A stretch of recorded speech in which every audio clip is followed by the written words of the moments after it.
Howdy doody, little doody doodaloos. How you doing? How you like that, Dan? You know that I had that in my repertoire, did you? I don't think you practiced before you came on tonight with that howdy doodiness. I don't know what was that. It's natural. That's what I'm saying. It's just another move in my vast repertoire that you didn't see coming. No, I mean that threw me for a loop, kind of like when you messed up my joke last week. Nope. I'm I still a could have. little sour about that. Yeah. I got many more moves, which we'll probably see throughout this podcast, my fantasy podcast from myfantasysportstalk.com. Brandon Reed here talking at you. And Dan Chalk, our lovely president, editor-in-chief, he does so much. He does so much for the college basketball community, really. And the folks tell us about it, too. So he's the man. We call him Dan the Man. What up, dude? What's going on? A lot of great college basketball this week. Big Ten ACC challenge. I don't know if you've caught any of those games. I got burned by your boy, Josh Pastner last night. Buzzer, that little chump. Got burned. Yeah, that was rough. But for some reason, Georgia Tech loves Josh Pastner. I mean, I don't know if they did this at Memphis games, but No, he was a nerd at Memphis. He was a complete nerd. And those guys look like nerds. They look like complete nerds. I was watching the game with a friend, and he was like, "What? Who has an afro?" And it's like, it doesn't really look like Pastner's hair, but it's like afro. It was just kind of weird, and I didn't know if Memphis did that to celebrate the wonder of their coach, who's soon going to be an NCAA investigation. But you love him now because the violations are coming ahead. Yeah, he's a nerd. But furious comeback by Northwestern and just barely missed that win. So, yeah, Josh Pastner and his boy. Hey, did you see it too? It was a call timeout and a setup design play, I guess. With about 7 seconds left, drove down the floor, laid it up, and the Yellow Jackets get the win, which you did not predict. No, I failed. And for those who wagered money on it, if they did, I did as well. So I lost. So that hurt a little bit. It stung even more because I know your hatred for the man. So he did coach actually a pretty good game. He had a nice defensive game plan that was successful for him. And Northwestern, after their miracle season last year, I mean, they've lost 3 games early to top teams. I mean, solid programs, but they're definitely not the same team that they were last year. Yeah, they just might not quite be gelling. But I'll tell you, part of the secret to Pastner's success, Dan, is he has some ACC talent playing under him now with the likes of Ben Lammers and some of those other guys. So he has some ballers, and he inherited all that stuff. You're gonna have pretty good base of talent when you arrive on the scene of any ACC school when accepting a job. It's a pretty deep conference, and Georgia Tech's no exception. And they got that one last night at the buzzer, completely at the buzzer. So we'll talk about some college hoops today, some college football today, some coaching carousel. We'll talk about some NBA. Talk about some NBA moves. We'll talk about some NBA teams that are straight up sucking and firing their coach and trying to trade their best player. We'll squeeze all that into NBA talk and answer NBA fantasy mailbag questions, just mailbag questions and NFL questions and NFL mailbag questions, and maybe even some baseball here in just a second. And we'll also bring in the guys, Orlando Torres. And joining today, Dan, he's back. We're gonna have to put up with DDT today. He's kind of like a cold that won't go away.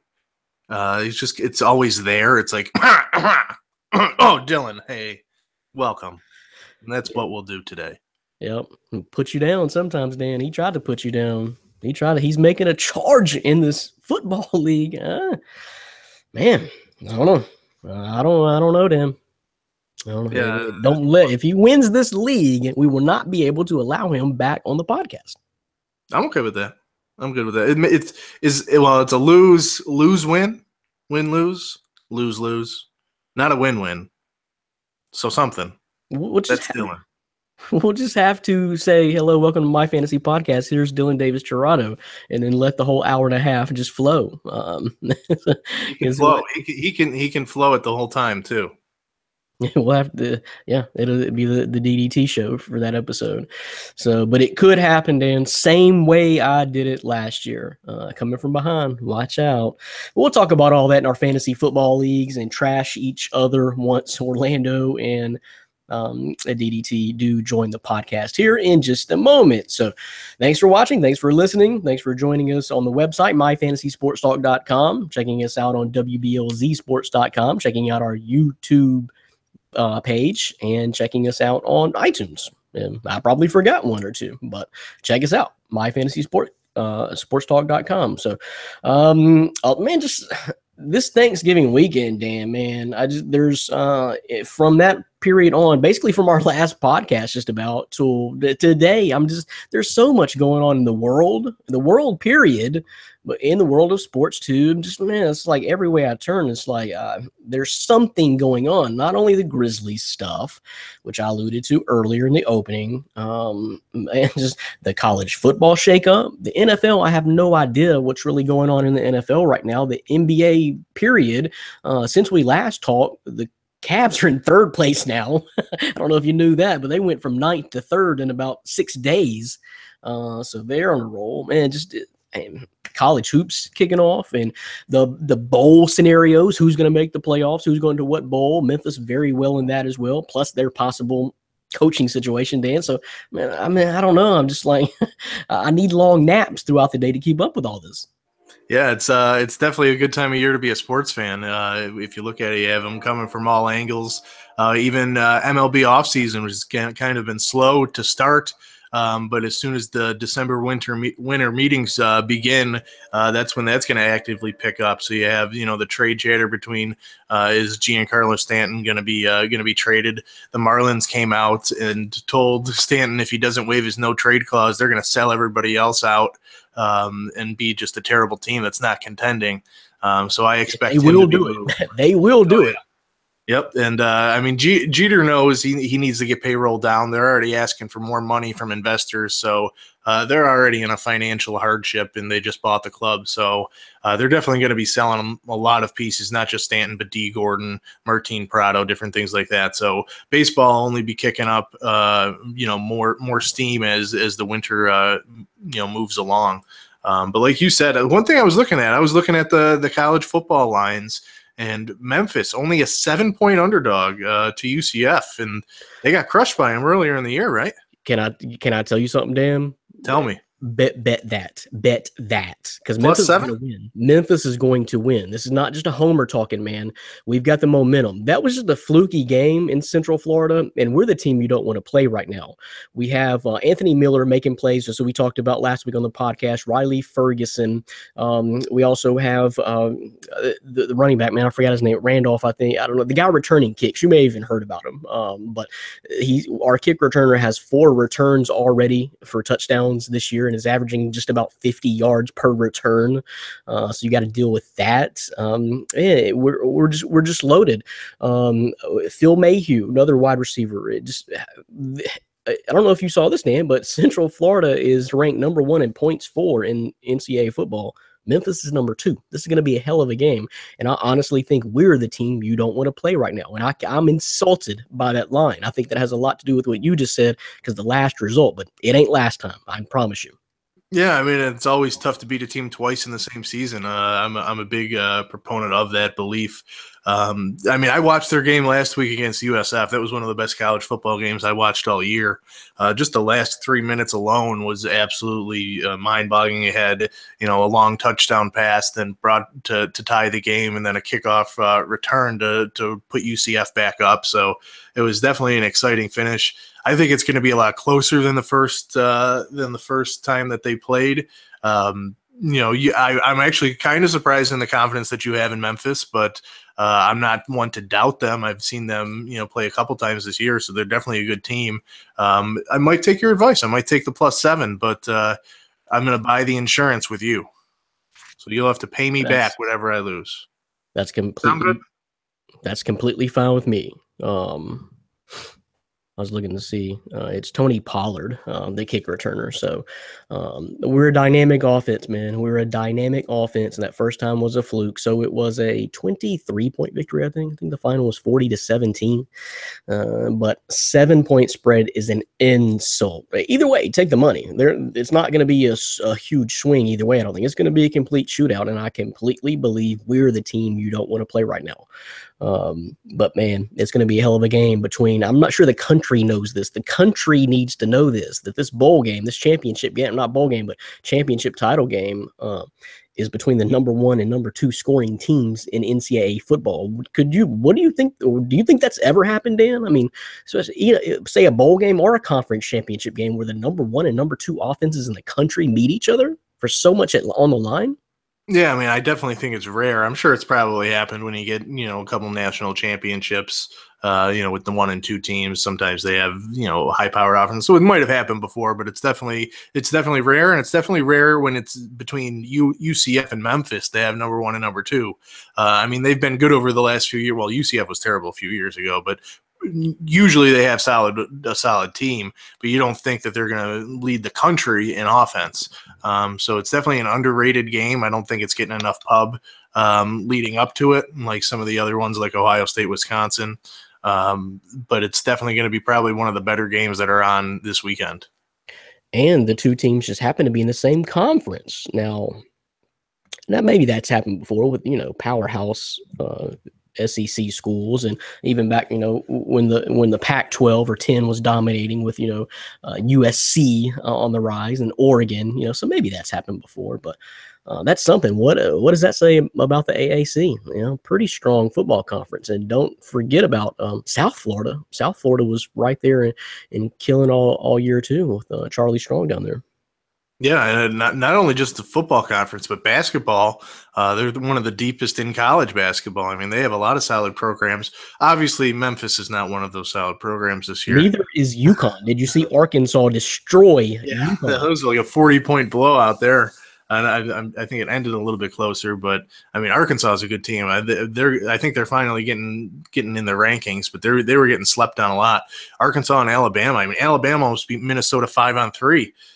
So that was definitely impressive. They really did. I think from the time they had to play 5-on-3, they won the score on the score clock because they were down by a lot and actually cut into that. You mentioned him before, but that Sexton guy, I mean, he can play. He went for 40 in that game, and he was basically the whole offense. I mean, it was Minnesota was just standing there, and he was being able to drive in the lane and get through multiple defenders. So he's definitely a kid to watch, probably a freshman of the year in the SEC. Yeah, I mean, we talked about him. We talked about, being an NBA, high NBA pick and being one of those difference makers when it comes March Madness time a couple of weeks ago. Something else a couple of weeks ago, we talked about that UConn team, which I alluded to earlier, but we talked about them being in the same shape as Memphis. It's really crazy. They have so many young players, and Arkansas just exposed them. They're still trying to figure it out too. So, they're down there.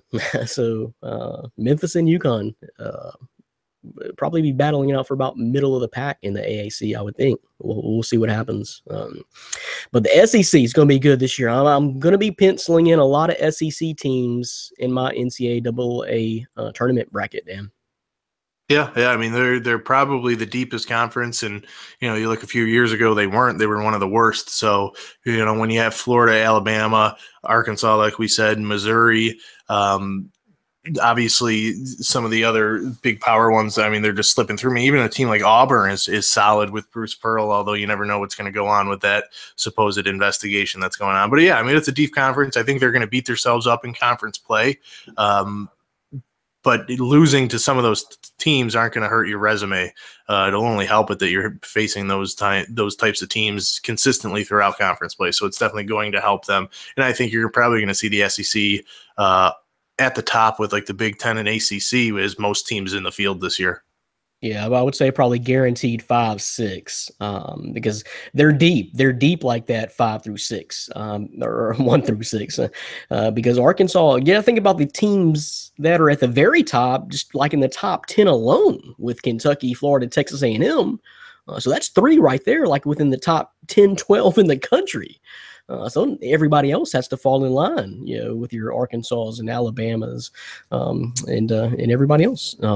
Missouri minus Michael Porter Jr. now. So we'll see what happens, but we're just getting started with college hoop season. Sorry, Josh Pastner beat you last night, Dan. And now a little. We share a little bit of the personal despise. Yes, that hurt. Stop bringing it up. So let's move over to a little bit more college football, Dan, because we're just talking about everything going on. It's too hard. My head is about to explode with all this college stuff. And to me, I find it really funny. I find it entertaining or interesting, at least, to keep up with. But to me, it's just so hilarious to me, because all of these teams have such high opinion of themselves, and just firing some of these guys after just a small sample size. I mean, you say like 5-6 years is not an incredibly small sample size, but Lord, that is not a lot of time compared to 30-40 years ago. I mean, that's just barely getting your feet wet. It's so changed these days. It's like if you don't beat your rival in the first 3 years and the folks want you out, it's crazy to me. So this carousel, Greg Schiano didn't even really get to even fulfill a contract that he supposedly had a signed agreement, or at least a verbal agreement right there. It was reneged on. So, I mean, very close, but not quite. So that's been one of the bigger things this year. And Tennessee's taking a lot of heat this week, Dan. Yeah, I mean, I still can't even wrap my head around that whole fiasco that went down with Schiano. I mean, when it was first brought to my attention that they hired him, or at least had an agreement with him, I liked the hire. I mean, I like Schiano. I don't think he had a lot of success in the NFL, but as a college football coach, that's where he made his name. The way he was able to turn around a Rutgers program that was bad for a very long time, he was able to turn it into a BCS type bowl bid team when they were towards the end of his days, when he had Ray Rice back there in his backfield. So, I mean, Schiano did wonders. So I thought in the SEC he would be able to do well with Tennessee. And then, then there was talk about all the stuff that happened when he was starting basically his coaching career. And I mean, Tennessee fans, I don't know exactly what they were looking for. It doesn't seem like they would be happy with anybody other by the name of Gruden. So it's kind of, I think the Tennessee AD is kind of in a lose-lose situation here, because he's not going to get Gruden. And so whoever finally does accept the job, because they're getting turned down left and right now, but whoever does accept it will have to please a lot of the fans that I don't think are going to be very happy. I'm right there with you. I think it was all about John Gruden.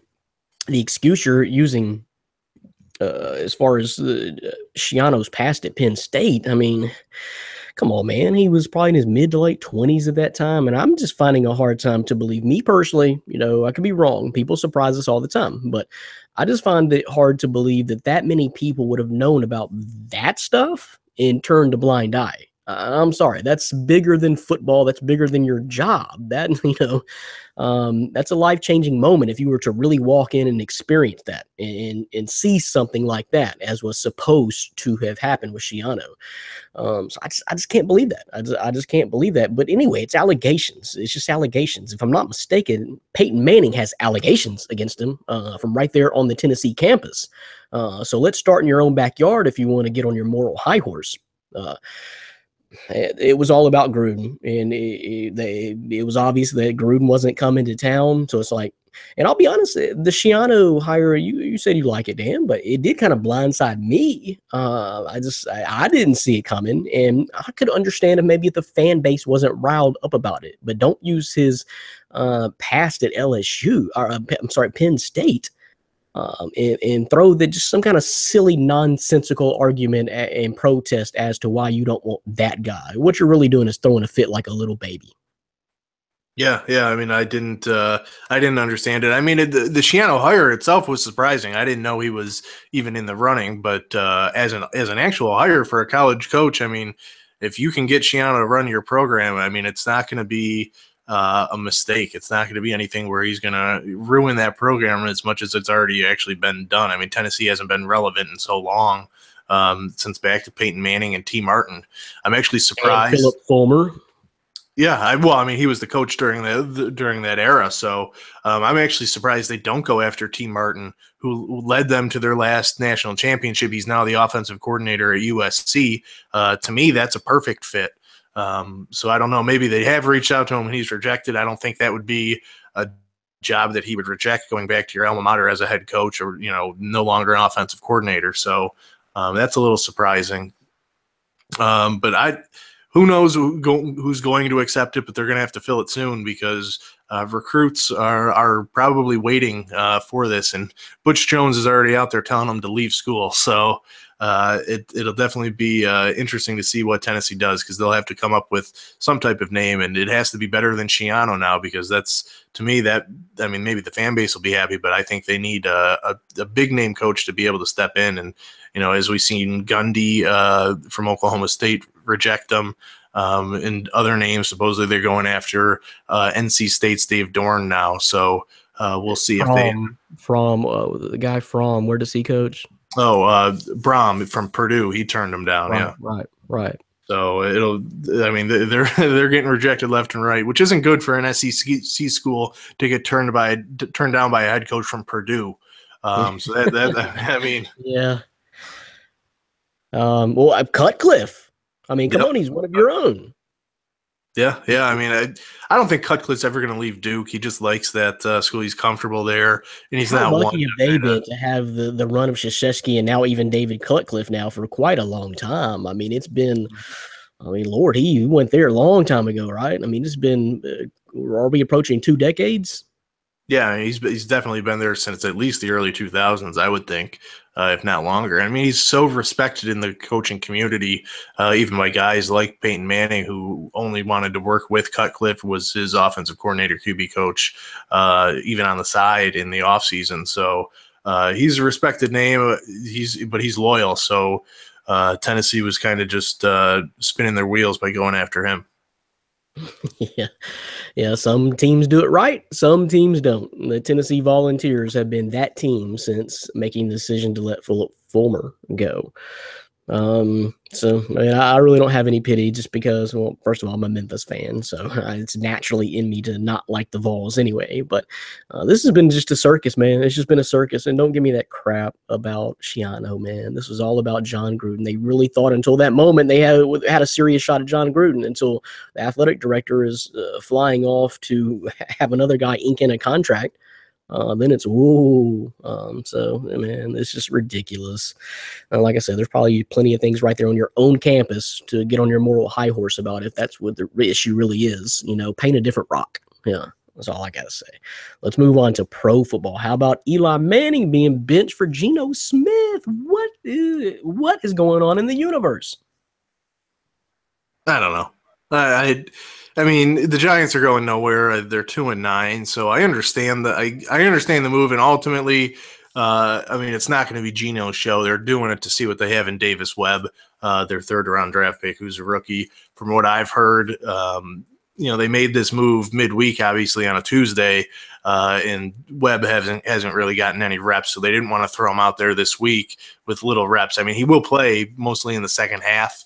This coming Sunday. But why do you want to see what you have, Dan? Do you really think the quarterback is the issue right now? No, not at all. Their offensive line is probably the worst in the league. Obviously, everybody's hurt. Everybody's hurt. Yeah, it's depleted. But why? Besides the streak that Manning had of his consecutive start streak, what's the point of throwing Eli out there too? They're 2-9. They're not going anywhere. So that was the first reaction I had. Look, I'm like, okay, if this is to preserve Eli in a wasted season for the next head coach, then I perfectly understand that. And maybe that's what I do too, but I'm not really sure that my motivation is to see what I have in Davis Webb. I guess, okay, sure, but Eli isn't approaching retirement age as far as I can tell. He's one of the guys, he has the streak because he doesn't go down. He's perfectly healthy. He's fine. And is he his brother? No, he's not his brother. But I mean, come on now. If you have you seen the list of quarterbacks? Someone put out a list of quarterbacks just of who is starting on Sunday. Anybody can figure this out. Just look for yourself of all the starting quarterbacks and write them down on a piece of paper. Who's going to be starting games this Sunday? Do you know what the list looks like, Dan? Yeah, I mean, I can imagine it's pretty bad when Blaine Gabbert and Geno Smith are on there. So Jacoby Brissett, Deshaun Kaiser. You just look at this list of names of guys who are starting, and then Eli Manning has to be like a legend among that list. Seriously.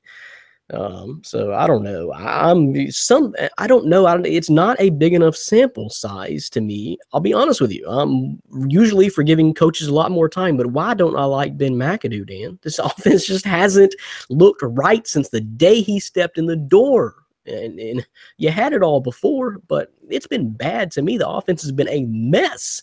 Not that they haven't been productive in certain games, but it hasn't looked pretty. I mean, they don't have any kind of flow or plan or identity on offense at all since he has taken the job. Yeah. I mean, I think it's pretty obvious the Giants are going to clean house. I think they're going to do more than just fire their coach. I think they're going to get rid of Jerry Reese, the GM, and just start brand new again. And that doesn't mean it's the end of the road for Eli Manning in New York. I think a lot of people are saying he's automatically out. He's going to go to a different team. I don't see that as the case. I mean, if a GM comes in, hires a coach, and they see the talent this Giants team has when healthy. I mean, that defense is elite when healthy, and actually playing for a coach that they like. Obviously, they've given up and have kind of come out and said that. They send a different cornerback home every other week, for not participating or trying or being late. So, I mean, there's definitely a mutiny inside that locker room. But if they do clean house, a new GM and coach is going to look and, hey, I have this 2-time Super Bowl winner who's under contract and is a guy that, we can win right now with. I don't think it's necessarily where you're going to see Eli leave New York. I mean, there's definitely going to be other teams lining up to get him. But he's still under contract with the Giants. And until a trade happens, which I don't think is very likely, there's a lot of talk of it, but I don't think it's going to happen. I think he's going to remain a Giant. You're probably going to see him start next year, week 1. Yeah, that someone posted that question is just for a conversation starter that I saw on Facebook or Twitter today. And my answer, it was, the question I guess was, and you may have even participated in this, I think it was probably in the same group you're joined in, Dan, but it was like Eli Manning will be starting in 2018 for ... And my answer was the New York Giants, but hopefully with the new head coach. So I don't know if either move happens, but I agree with you that a trade is not likely. I just don't. He's the best thing you have going on in the franchise, literally. And Morris has to know that. To me, and like I said just a second ago, I'm usually with giving coaches a little bit longer leash, but this time I'm just not. I don't know what it is, man. I don't know if it's the haircut. I don't know, I don't know. I don't know what it is with McAdoo. Maybe his last name. I don't know. But I haven't liked it from the get-go. It stunk. Stunk as a Odell Beckham Jr. owner last year and Eli Manning owner. Maybe that's it, Dan. I was sour taste from the get-go, all for fantasy reasons. I had the dynamic duo from the Giants, which were supposed to kill last year, according to our own Dan Schalk. It just didn't happen, so I soured on McAdoo really quickly. My bad, and it translated. I mean, maybe your fantasy team is kind of like the New York Giants of 2017. Hey, it's hard for me to get mad, though, and kind of stupid for me to get mad, though, because I ended up winning the championship. How the hell did that happen? Such a down year, and then, boop, but Odell Beckham so Jr. long ago. It's so long ago. It is. It really is. Sorry, folks. The moose out front should have told you. All right, so that's just the quick news going on around the world of sports. We'll have to leave out the politics right now. Just so much going on in the world, period. But we'll just leave it right there, and bring in one of our guys.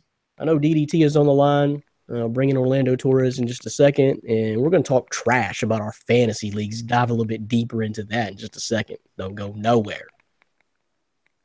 You're listening to and watching My Fantasy Podcast from MyFantasySportsTalk.com. Appreciate it. Thank you. Give it up for yourselves for joining us every single week and all these great questions that you submit every single week. The last one of the show may be my favorite. It may be my favorite, and I'm glad Dan included it, my co-producer here on the show, because I love it. I love it. I love it. I love it. But we got our man from New York. Watch out, Dan. I don't know how many miles separate you two, but I can't do much here from Arkansas, so I need to separate you two. But our man is back, Dylan Davis Dorado. We just call him DDT. What's going on, everybody? Yeah, I got the soccer jersey on today. Okay, so I'm not familiar. Oh yeah. I'm not really familiar with the soccer teams, so I recognize that jersey, but I don't know what team it is. What is that?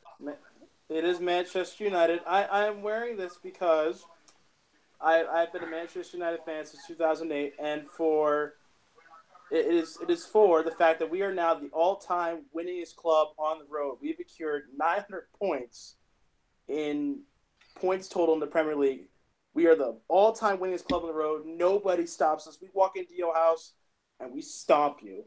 And so what are you saying? What are you saying? Are you talking all time in Premier League history? I'm talking about any team that walks into the Premier League, any team that's currently in the league right now is not catching up to us anytime soon. If we go on the road, we have the most points. There's 3 points you get per every game, and for the entire history of this league, we have had the most points on the road than any other team that's walked into the Premier League. So it's a crazy stat. It's a weird stat, but it's literally so astronomically big. No team is going to catch up to us anytime soon. So, I'm just rocking that today. And it's an away jersey, so I figured it was very, appropriate. So, man, thanks for the knowledge. That's a crazy stat. Dan, could it get? I mean, can we get more complex on the podcast than that? That came out of left field. Yeah, and I still don't fully understand it. So you never will. You never will. It's the league. Okay, it's like saying it's like saying the Lakers have won the most road games in NBA history. Pretty much, yeah. Pretty much. I mean, but it's a lot more complex than that, because there's points and then there's wins and draws and losses. You're tying in points to me.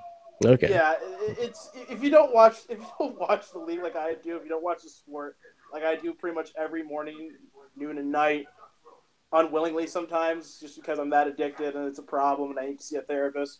So it's just, it's awesome. Let's just put it that way. Not only that, proud of it. Not only that, you often write about it on myfantasysportstalk.com, and we appreciate that. And tune into that weekly from our man DDT, because I love soccer. I've admitted this before. I don't really get into the club level soccer. I don't, man. I just don't love soccer. World Cup's coming up. Yeah, the international coming up next year. Right. Well, if I'm a American or Italian fan, it's not going to be very good. So, I mean, if you're a Dutch fan too, it's not very good. Actually, can I throw this little snippet in there? Because this actually might intrigue people. So apparently, there is a team that qualified. You may know them. It's called Peru. We don't really hear about them too much, but they actually decided to take their football program, soccer program, and tie it within the funds and jurisdiction of the local government, the national government, which is prohibited under FIFA's restrictions as a separate entity. It must be a separate entity from local government, which means Peru could get kicked out of the World Cup, and there is a possibility that the United States would be in, or Italy or the Netherlands or any team that is chosen by the board could get thrown into the World Cup. This is speculation. This is a story that broke 2 days ago, and it hasn't really gained much heat, but this is something that's being circulated right now, that there's a possibility the United States or Italy or the Netherlands could get into the World Cup. It may be through a playoff. It may be through a 3-man tournament. I don't know what they're going to do. Well, I mean, I'll be honest. Probably the biggest gain for the world soccer community would probably be if Italy got in, not the United States. But that's that's kind of my thing that I can't really explain or talk about to the common sports fan or the average sports fan here in America. But just because they don't care, they just care when it's anything USA, rah rah rah. Like the Olympics. Here's the thing, though. If you don't know this, most of the World Cup is aired through U.S. Airways, through Fox Sports, ESPN. That's where most of the World Cup's going to be aired this year. NBC is going to get probably a couple of games. CBS could, ABC. Everything's going to be promoted through U.S. Airways. Yeah, And but it's I going to don't. be streamed out to places all over the world. So the United It States will be. has a foothold on it. Yeah, but Americans don't care. They're not going to be watching because it doesn't Everyone involve cares when the World America. Cup's going on. Oh, come on, Brand. You know there's No, more. no, You know the entire country. this is a great example of a World Cup to watch and test this theory out. I promise you. Oh yeah. For me, for soccer fans, if you just like soccer in general, if you love a 0-0 score heading into the 82nd minute, then yeah, if you love soccer on that level, then you're going to watch this World Cup and it's the biggest thing to you. But I'm telling you, Americans do not care because America's not even going to be in it. I don't care if it's on NBC. I don't care if it's on the USA network. They're not going to care because the Americans are not in it. I mean, think about it. When the Olympics roll around, we watch ridiculous things like bobsledding and diving and just things that I don't really care about. You know, it's the Olympics, but only Americans tune in like that just to root on America. You know, and I understand it's the patriotism thing, but not when it comes to soccer. I love soccer, and I'm not. To me, it's great no matter what. I really don't care that United States is not in it. It's not the United States that is going to be the threat every year anyway. I like seeing, of course, the South American and European teams. That's who I really tune in to see. That's who I want to see play. So. But anyway, you're right. Appreciate the knowledge for dropping that soccer knowledge on coming with the soccer knowledge straight off the top of the show. Appreciate that. I really do. Do me a favor. I'm going to go to Orlando. Turn your phone sideways. So there you go. All right. Did we lose him altogether? Okay. Our man is back from San Antonio. Big showdown tonight as the Spurs face the Grizzlies for, I believe, the first time all year. Orlando Torres, how you doing, bro? I'm doing pretty good. How about yourself? Yeah, I'm over here waiting for the game and tweet you a little bit about it later on. Hopefully it goes in our favor with everything going on over there in Memphis. Oh, goodness gracious. Yeah, I don't want to talk about it. It's going to go in your favor. I mean, you got your Tony Parker back, so you're almost at full strength. Well, not really. I mean, because Kawhi is worth 30% of your team at least. So, but soon I hear. Yeah, soon. I mean, we've been waiting for a while, so I guess better late than never. It's been a little bit too long sometimes, the way we look out there sometimes, but it's coming. So am I wrong? I think this is the first meeting between the teams this year. Yeah, no, it is. Surprisingly, it is. Usually they meet early in the season, but we've already played Houston 3 times. Yeah. That's what's nuts. We only play Houston one more time all season. There we go. Wow. No, more than that, I think. So you guys play 6 times? I think so. Yeah, you're right. So it's half. Okay, so it's half. But, I mean, golly, 3 meetings with Houston will do a dent to your resume real quick. But yeah, first meeting between Grizzlies and Spurs. You should look forward to it. I have no idea what to expect from that. But we'll talk about that. A couple of our best question submitters and long-time fantasy podcast watchers, Nick and Judy Pertins, chime in with separate questions this week. We got to separate them too as well, Dan. So this is the 10th time, I would imagine, in the Pertins household. How much crap has Judy have to been giving Nick about what's been going on, Dan? Yeah, I would love to see how that goes. I'm sure it's a pretty heated rivalry in the NBA season. Liking to kind of Western Conference rivals in that household. So it's I bet you she's a little bit happier right now. I mean, she's getting Tony Parker back, and the Grizzlies are just crumbling before our eyes. Before we even thought they were going to. I think. I mean, I wasn't expecting this at all. So. Definitely some news, and not only their household, but I'm sure a lot of Memphis households are going a little crazy right now. It's nuts. We'll get into that when Nick and Judy Pertins do chime in here with some mailbag questions in just a second. We're going to get to all that. But first, guys, since we got DDT on the podcast for the first time in a few weeks, a lot's happening.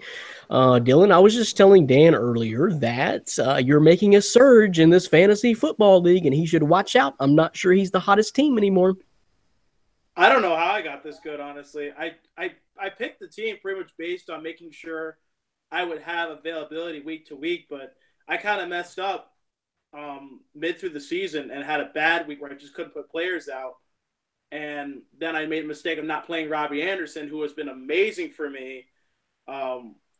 He's been like asleep. I don't know how I held on to him, cut him, and then brought him back, and no one's picked him up. So I'm hanging on to him for dear life. But I honestly, I just want to send a message to one person and one person only, and that's Ryan Thomas.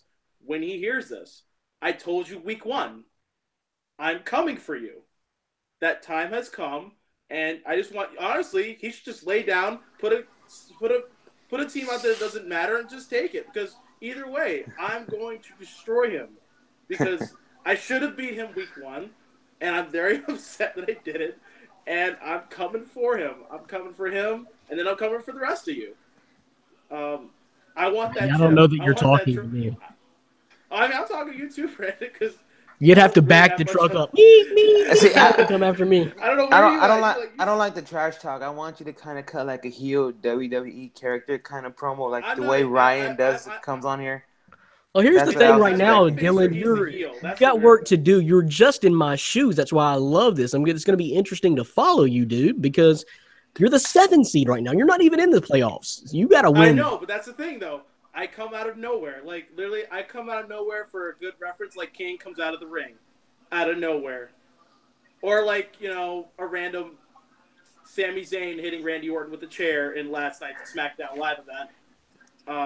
Dan, check it off. We just talked WWE wrestling too, so check that off the list. Baseball, honestly, soccer. Malachi David was he and I were jarring back and forth on Facebook. I literally sent in a GIF of Roman Reigns spearing I don't know who it was. I think it was Miz or some other person, or Sheamus or Cesaro, and literally telling him, like, because he thinks he's gonna beat me. I'm like, no, it's not happening.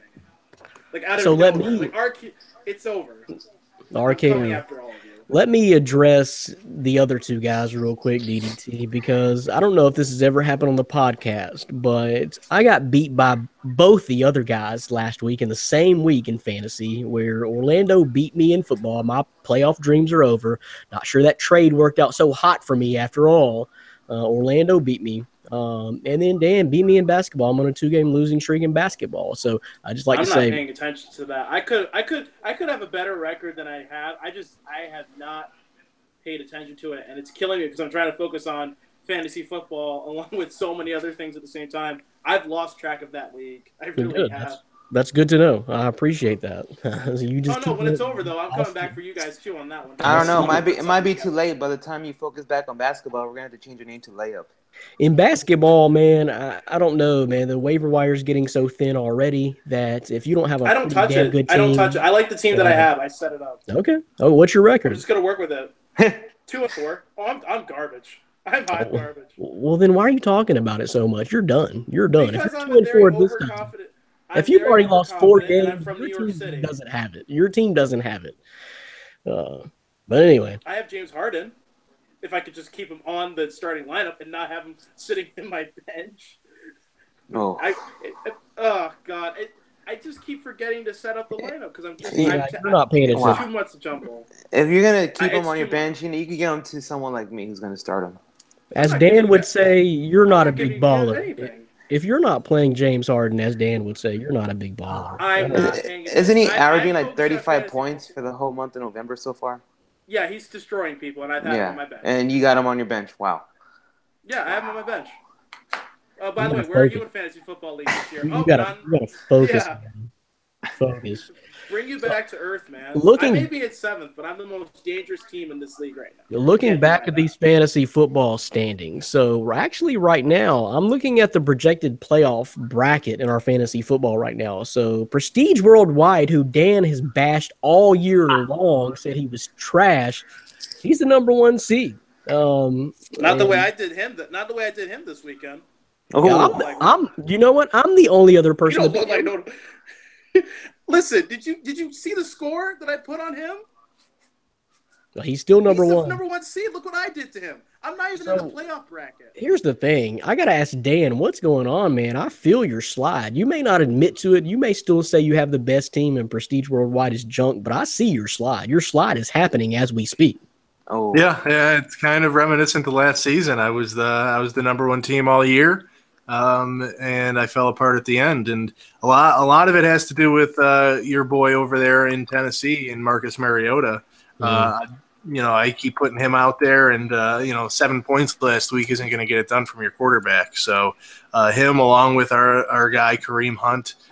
But I have confidence in both of them, and I'm going to keep putting them out there. I'm going to put the same lineup that got me there, basically, to my 8-4 record. So I'm confident in it, and I think I can still take the ship. But I do have to win this week. It's somewhat of a must win. I mean, I am in the playoffs, but I would like that first round bye. Yeah, so I just thought about something with the rise of DDT, is that some of the, and I think this is what happened with me last year. A lot of fantasy football, these are the little subtle things, okay? So, Dan, you obviously drafted probably the best team for sure. You definitely had a killer combo through the first month or so of the season with Todd Gurley and Kareem Hunt just blasting off. But could it be that the guys that start out hot and fade, then those teams that were dominating get in trouble, whereas the teams like DDT pick up these sleeper guys like Robbie Anderson, who's putting up 40, just crazy numbers and get hot at the right time. You assimilate and accumulate a team like that towards the end of the season, you're peaking at the right time. Could there be something to that, Dan?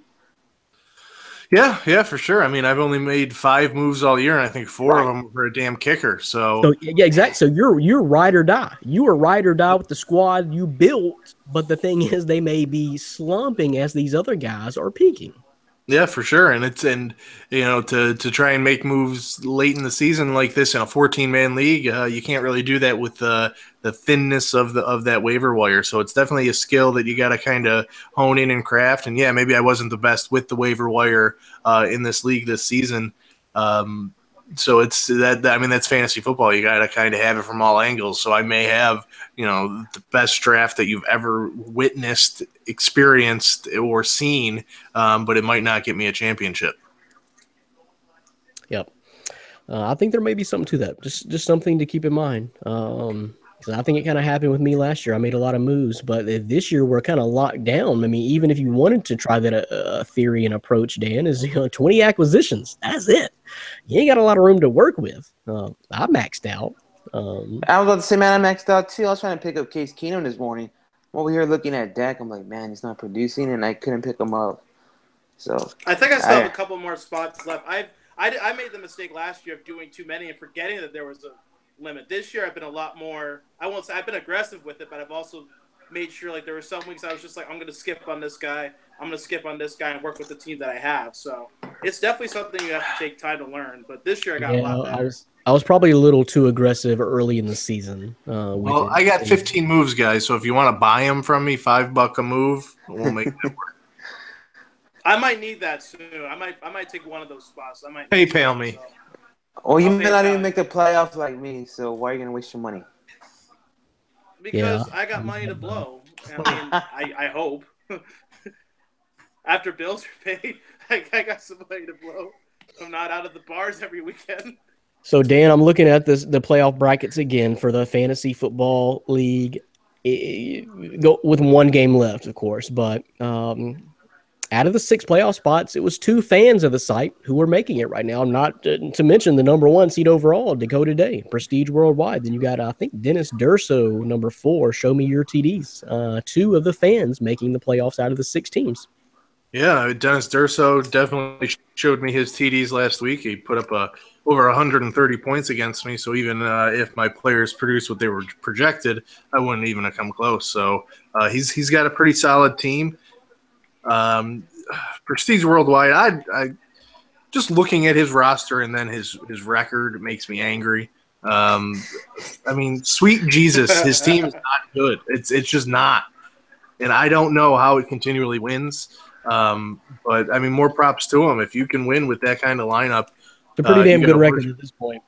You got a horseshoe up somewhere, so maybe he'll lose that horseshoe eventually because it's just a bad team. I'll tell you what it is.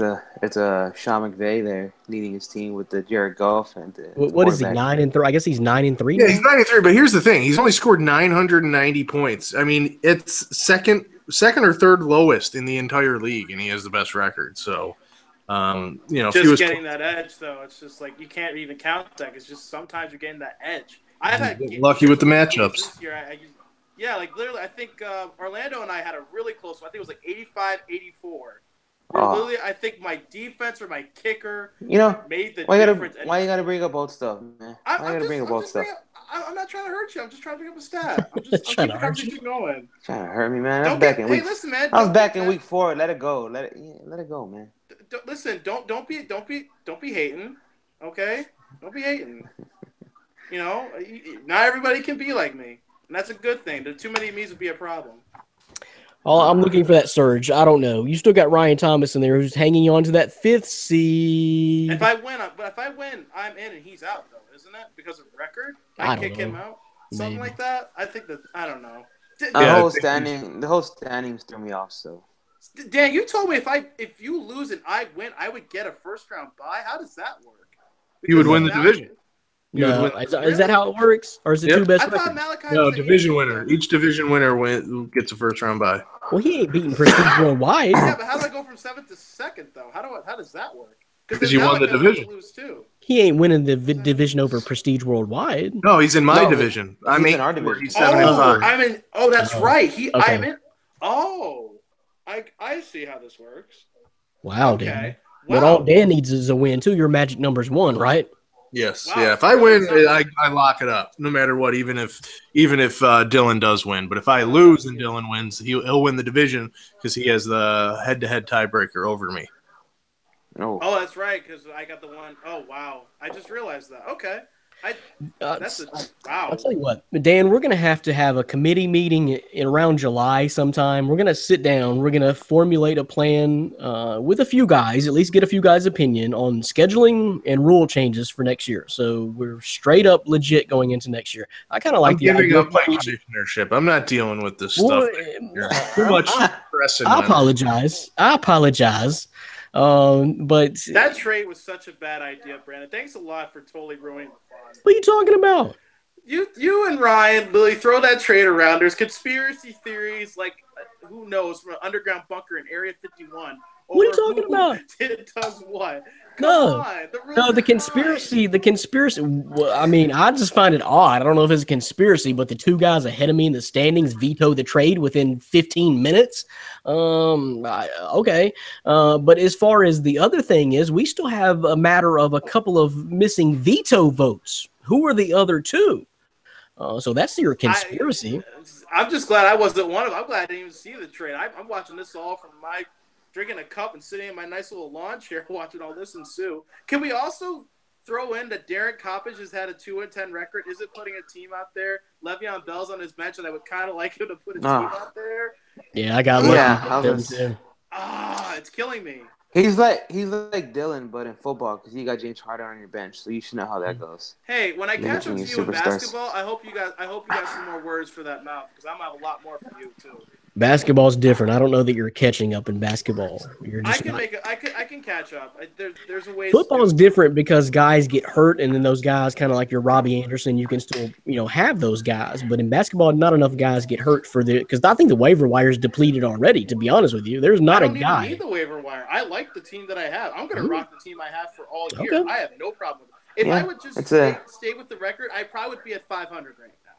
Okay. If I had just stayed more on top of it, I think I'd be at 500. Well, that's a great, and we'll see what happens. That's a great transition, DDT. Well, I will say I'll pull the basketball. Go ahead, Orlando. He has the best looking bench in the league. That's all I was going to say.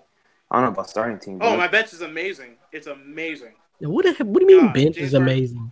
I mean, because he leaves there. James Harden's on his bench is what I mean. His starting lineup.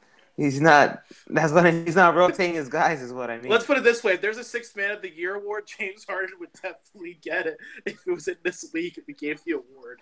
Okay, so let me look at your team real quick. We're moving on to basketball, folks. Thanks for staying with us through all this. I think it's pretty good. Okay, so Gordon Dragic, Bradley Beal, Andre Iguodala, Kyle Anderson. Man, you stole that one on me. I'm surprised you were all over that one. Brooke Yeah, I got Lopez, him. James Harden, Jimmy Butler, okay, Contavious Caldwell Pope, TJ McConnell, Spencer Dinwiddie, another great pickup, man. I know you didn't draft him, so that was a I great picked him pickup. up. But, I mean, that only really works when D'Angelo Russell's hurt, but great move. Serge D'Angelo Russell Ibaka. shouldn't be back for a while. Yeah, Serge That's a Ibaka, bad thing. Jay Crowder, Willie Cauley-Stein, Dwayne Dedman, and Mario Chalmers. So, And man, remind you, actually, to everyone, I forgot to draft my team. This is completely auto-selected based on the best player available. So It's not remember, bad. I'm working with a team that's not that Dragic. doesn't have my handprint on it. Bill has been killing for you as of late. You got Kyle Anderson, which has been a huge surprise. James Harden, of course, Jimmy Butler. You add those pieces right there. So Serge Ibaka. And that's not a bad draft. So it's not bad. It's not bad. If I just stay with it, man, I'm telling you, I'll be back in a few weeks. Just give me a few weeks. I'll be back into it. So let me look at the guy who just beat me, and I guess now the guy who is number one in the league. Yep, 5-1, our own last year's champ, Dan Schalk. Mike James, and these are in no particular order. It's just who's starting right now. Mike James, Jeremy Lamb, Tyreek Evans, which has been a huge pickup for you. Rondé Hollis-Jefferson, Dwight Howard, Ben Simmons, which has been MVP worthy. T.J. Warren, Dennis Smith Jr., Damari Carroll, E'Twaun Moore, John Wall, Kemba Walker, Blake Griffin, who just got hurt. Sorry, Dan. Wish that would have happened last week against me. But anyway, Lou Williams and Marco Bellinelli. So you still feeling great about your team? How big of a hurt for you is Blake Griffin going down for what I saw earlier? We're talking about a couple of months, right? Yeah, 2 to 3 months. My team my team is clearly the best when healthy.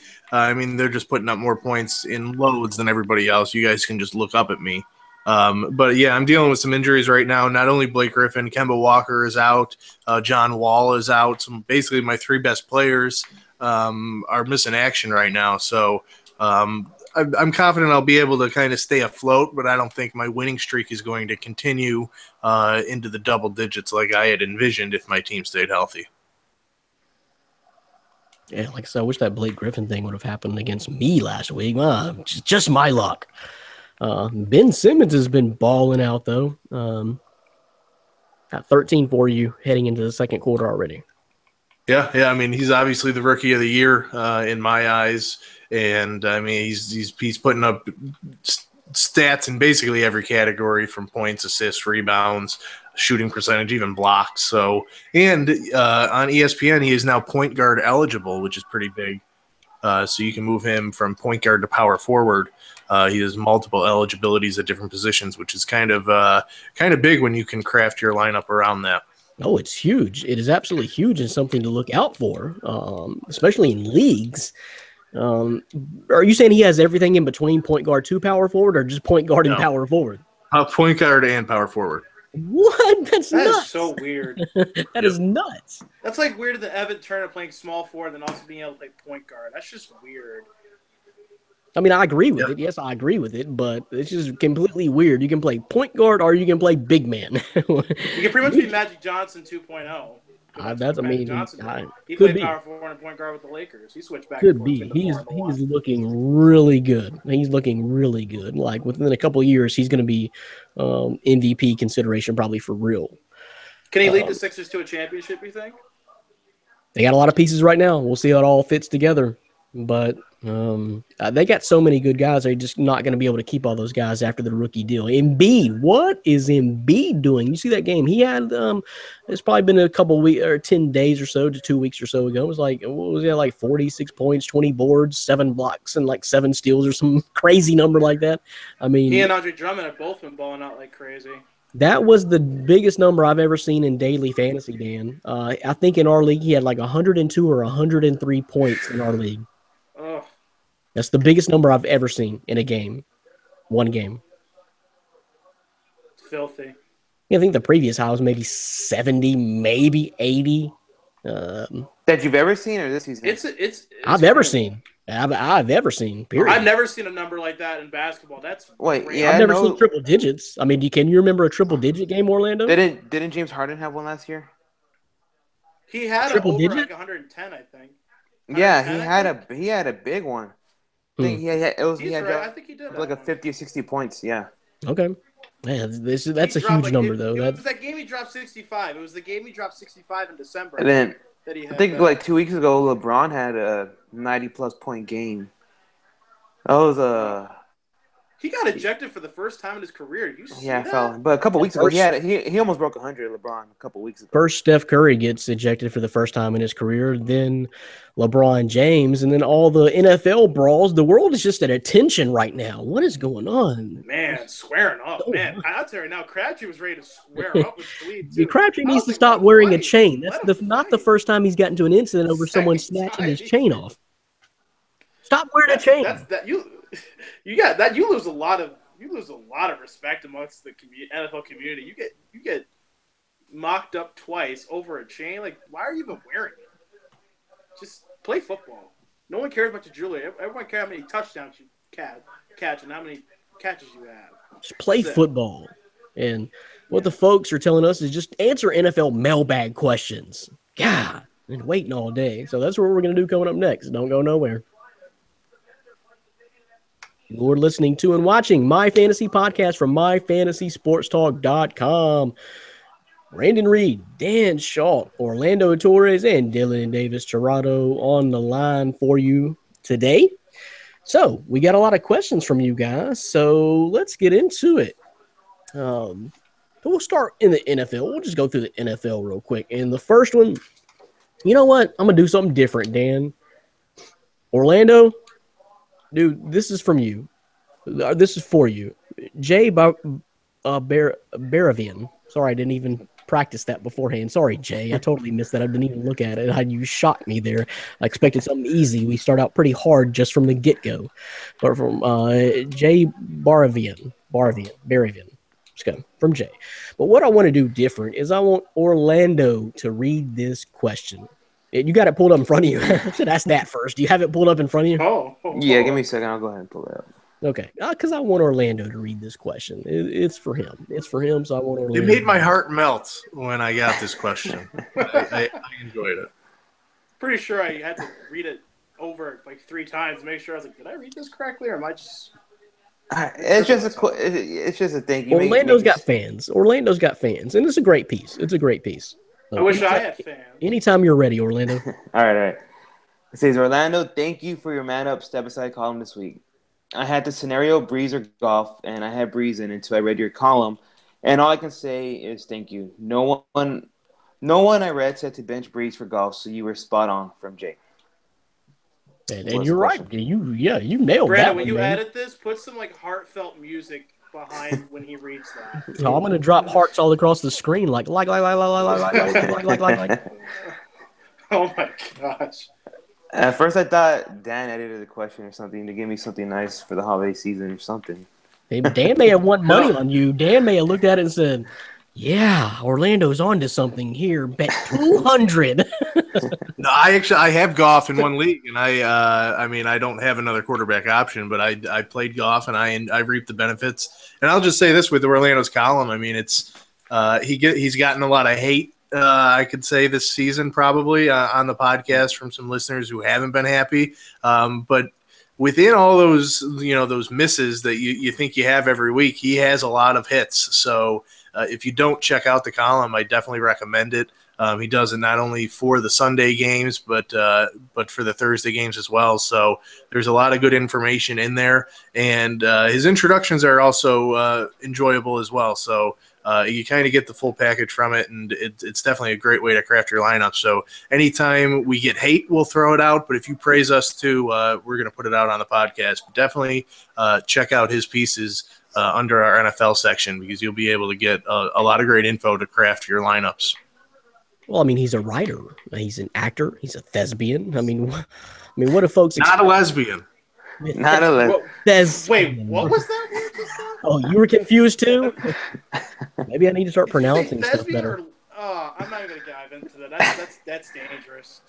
That's dangerous. Anyway, he's got talent. That's what he does. I don't know if the folks at home expected anything less from Orlando, but yeah, you're gonna get hits like that. But seriously, Dan, okay, so you said you got Goff. Would you have benched Breeze for Goff? Not with that, probably not. No, I mean, I'm sure the matchup favored Goff a little bit, I would think. But I mean, if you have Breeze on your team personally, I mean, you're probably starting him every week. And I mean, I don't know what he ended up with, but I know in that second half, Breeze only had like 96 yards passing, while Goff almost had 300 in the first half. So I mean, it was night and day their results. So if I had Breeze, probably not. I probably would have been in the same situation as Jay. You're going to have Breeze in, but it's good to read your options, do your research before the week kicks off, because you can read a different perspective that Orlando brings you. So it was definitely good to see that, and I'm glad I played Goff last week too. Well, I think, with the purpose of the article too, I think sometimes why I get some hate for it is, I've stated it in the beginning, but there's some times where I have some of your studs where I'll mention you should bench him this week. I'm not saying you have to, but I'll consider it.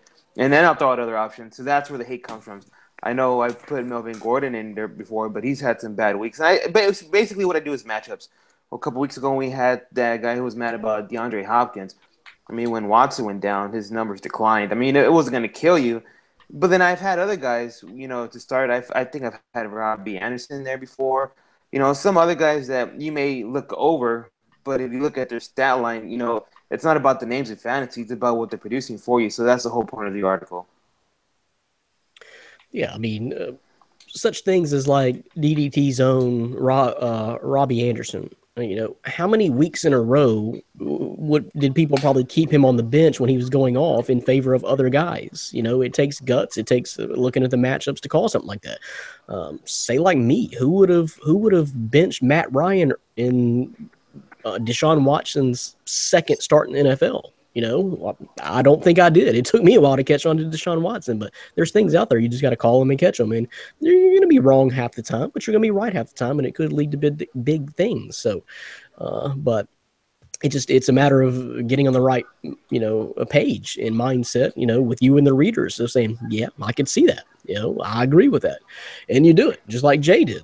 And you strike it. So, good for you, Orlando. Good for Jay, man. And I hope it led to some money. What does he say? I have Breeze until I read your column. That's all I can say. Thank you. No one I read said Breeze. So I don't know if and he doesn't really specify in this scenario that he gives, but I don't know if this won him a big game in his fantasy league or just won him big time money in daily fantasy. So either way, you're welcome from Orlando, Jay, and he will promise to keep it up.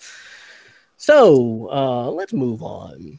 Let me see what this next NFL question is. And here we go. This is a good one for DDT, which I know what he's going to say, but let me first get Dan's take on this, because I know DDT is going to be biased on this, and I can understand that, but I'm interested in Dan's take. Dale Frank wants to know one of these guys. Which one, man? Devin Funchess or Robbie Anderson? PPR. Yeah, I mean, I think that's a good thing, a good combo you have to decide between. I don't think you're going to go wrong either way. I like both options. I'm actually going to lean towards Devin Funchess. I just think in a PPR setting, he's more guaranteed to get more targets. Robbie Anderson has been very touchdown reliant. Obviously, he went off last week. But, the 2 games prior than that, he had 85 yards and 48 yards receiving, but he was able to score a touchdown. With Funchess, ever since Kelvin Benjamin's been traded, he is the go-to main guy there, averaging over 17 yards a catch, no less than five catches, no less than 86 yards. He had his first 100-yard game last week. He's had multiple touchdown games throughout the season. So in a PPR setting, he's Cam's guy. You're going to look, say, Greg Olsen has come back. He might eat into those targets. Look what happened last week. He got hurt in the first half, never returned. But with him on the field, I think it helps. I think it helps Funchess. Yeah. I mean, it could. But either way, I mean, Funchess is going to get his targets. He's going to get his numbers because he's basically Cam's only weapon now since Benjamin has been traded. You have Christian McCaffrey coming out of the backfield, but he's always going to have a spy on him. So I think Funchess is the safer play. Robbie Anderson might have a higher ceiling because he can score that 60-yard touchdown where Funchess will get you, the 2-yard fade pattern in the end zone for a score. So Funchess is safer, but Anderson has a little bit higher upside, but I would go Funchess. Well, and I'm a Funches guy now, and just like what Dan said, since the Kelvin Benjamin trade, I am a Funches guy. He's a big dude, big 6'4" target. Man, I like receivers like that. He is definitely talented. For the first time, I think since being in Carolina, he's the clear number one receiver. If you want to consider Greg Olsen when he's healthy and out there playing, but Greg Olsen helps take some of that coverage off Devin Funches, and we don't know what that looks like without Kelvin Benjamin yet. We don't, and Carolina's clicking. So I'm a Funches guy. Robbie Anderson has scored 6 TDs in 5 weeks. He has scored TDs in 5 straight weeks, folks. 6 TDs in 5 weeks. That's going to come to an end. It is. I'm sorry. So that's what I'm playing my statistical odds. I like what Funch is doing. He's going to get more carries. Looks. It looks his way. And that's who I'm on the bandwagon for. So the streak from Anderson, although I hate to tell you, DDT, has been great. It's got to come to an end still. I'm playing those statistical odds. I mean, you buy stocks when they're low. You don't buy them when they're high and already peaked. That's just how it works. So that's kind of also why I'm leading towards Funches. Before I go to DDT, Orlando, let me get your take on that. Funches or Robbie Anderson right now? Oh, yeah, no, this is tough. I'm going to go with Funches, but slightly. I know Anderson's beginning the touchdowns, but, I mean, in PPR formats, he's been killing it as well. He's been doing pretty good. He's not going to kill your lineup. It's pretty close, but I'm going to go with Funches. So, DDT, you hate to hear that. Now, I think you may know this in the back of your head. Your boy's run has got to come to an end soon. He's not going to keep this up. He's not going to score touchdowns in the last 12 weeks of the season. Well, there's no definite possibility he will, but there's no definite possibility he won't. No one expected him to do what he's doing right now. And I kept him on the bench for a couple of weeks, thinking like, oh, he's had a touchdown. He's not going to get another. Let me put Jermaine Kearse out there. Oh, no, he's only going to get me 3 points. Robbie Anderson gets me 20. I understand what you're saying, and I do like Devin Funchess a lot because now that Cam Newton doesn't have Greg Olsen, and I understand Christian McCaffrey's a good option, but really, when you're talking downfield, immediate downfield, Devin Funchess is his guy. He's going to get at least 20 targets per game. He's got to. There's no one else he can throw to. With Robbie Anderson, the reason why put too much reliance on him is because you also have Stepharian Jenkins, you have Jermaine Kearse, you also have Matt Forte in the Jets, and Josh McCown likes to spread the ball, but he's also a big risk taker. Josh McCown doesn't always just go for the safe route. When he was throwing to Robbie Anderson against Carolina on Sunday, he was throwing passes that he should not have been throwing. If you're going to look at a coach, if you miss that pass and be like, I'm sorry, coach, I thought that was a better option. No. He was throwing the double coverage on both of Robbie Anderson's touchdowns, I believe.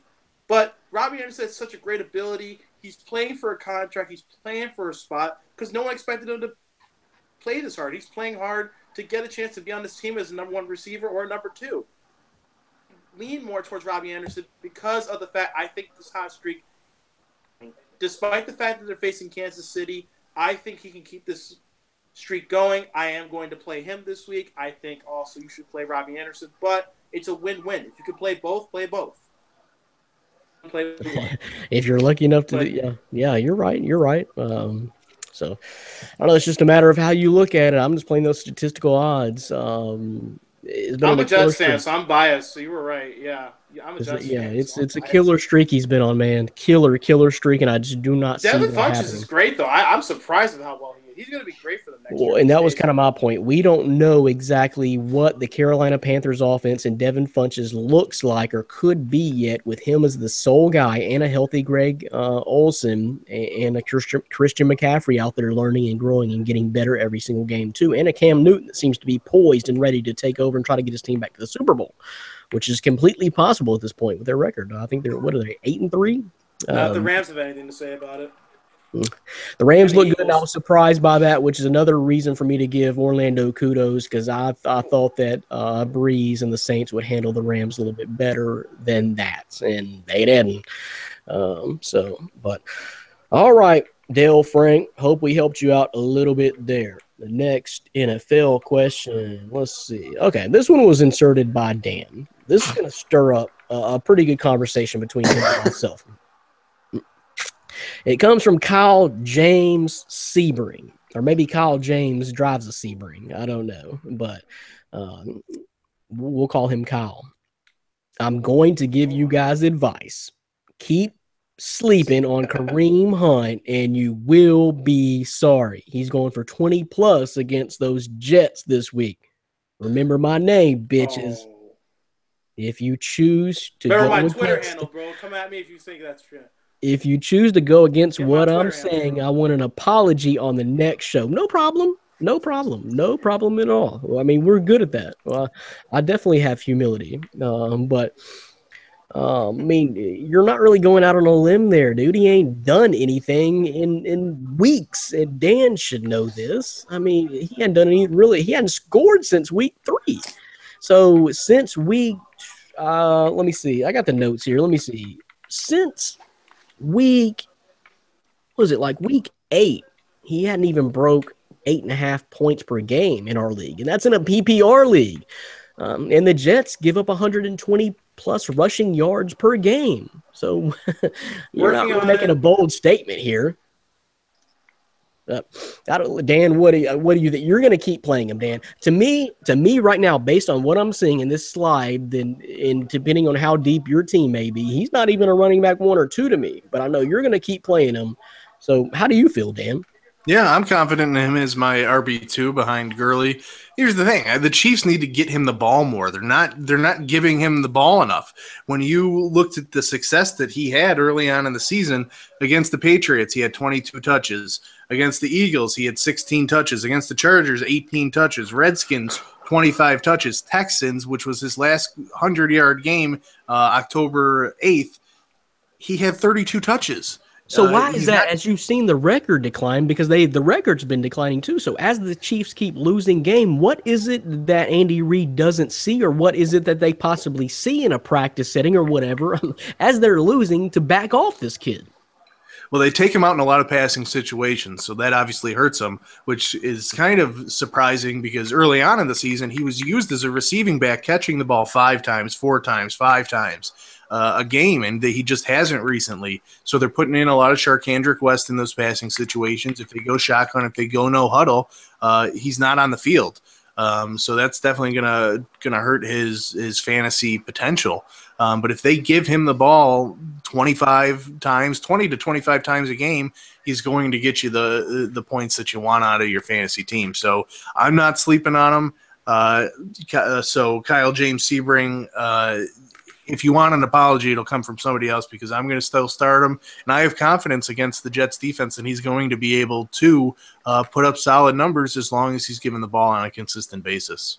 Well, and here's my stipulation, Kyle. I'll give you an apology only if, okay, I don't know what a big game to you is against the Jets. I'm not even doubting you there. He's due for a big game. That's just the natural flow of the game. And the Jets, like I said, are giving him over 120 yards on the ground per game. So one of the worst in NFL. It's not great. So I don't know what a big game is. I may give him 20, 25. I don't know. He may pop another 40-yard game. But if he gets over 10 points in the next game, then I will give you an apology. But I'm not going to give you an apology if he happens to go off this week. I'm not a believer. I'm benching him at this point. I've seen enough. That's not reliable to me anymore. So that's how I feel about it, and that's when you'll get your apology, Kyle. So I'll agree to those stipulations. If he scores, I guess we'll erase this week. Yeah, I'm conceding to you. He may have a big game this week. Yeah. Your Jets, DDT. What do you think? So let me break this down. Kyle, go find my soccer articles, find my Twitter handle. I want you to tweet at me during the game if you still think that we should apologize to you. I'll tell you right now, that's not going to happen. But I will say this. I agree with Dan. Kareem Hunt does need more touches. The reason why is in his first game against the Patriots, he fumbled the football. Andy Reid went right up to him and told him, and when we go back out there, he has confidence in Kareem Hunt, and he gave him the ball, and the kid went off. And he stays confident, just keeps trying to move the ball forward, that he can make moves. I am scared of what Kareem Hunt can do against the Jets this weekend, but if they're going to keep in a very seldom roll and have Charkandrick West get more time in the backfield and pass catching, even running the ball, I'm not threatened by this guy. So it happens one of two ways. I'm not threatened by him. If he is being kept in the role he's in right now, he will not do jack. If he is brought back to week 1 and given that chance, oh yeah, he's going to go off. But because we know that no one deviates from what's really working right now, they're absolutely bottling this entire season. So they may actually go to him. And but that's the thing. If they stay on the track they are, that's what I'm saying. I think they have to go a different direction. Stop at the station and get on a different train, go in an opposite direction from whatever they're doing, because they're about to lose their playoff chances, and they're in the AFC West, which is actually garbage this year. The Kansas, I meant to say San Diego. I was going to be wrong there too, but the Los Angeles Chargers are the ones probably in the favorite to win this division now. Which is shocking. It's not been great. It's not been great football there, so they've missed a huge opportunity in the Chiefs. So going opposite direction, yeah, you better get back to what you were doing. Orlando, what do you think? What's your confidence level in Kareem Hunt right now? Man, yeah, no, it's tough because I have Kareem Hunt in the league, and I've actually considered benching him over Rex Burkhead because Rex Burkhead has been kind of outperforming him lately. But I'm going to keep playing him because just like as you mentioned, the Chiefs, they're going to have to do something to stay in the playoff contention. And I thought after the bye, Andy Reid, the Chiefs would come out and we would see them kind of bounce back. And they just lost so many games lately where I'm going to have to play Kareem Hunt this week because that possibility that he goes off for another 25, 30-point game.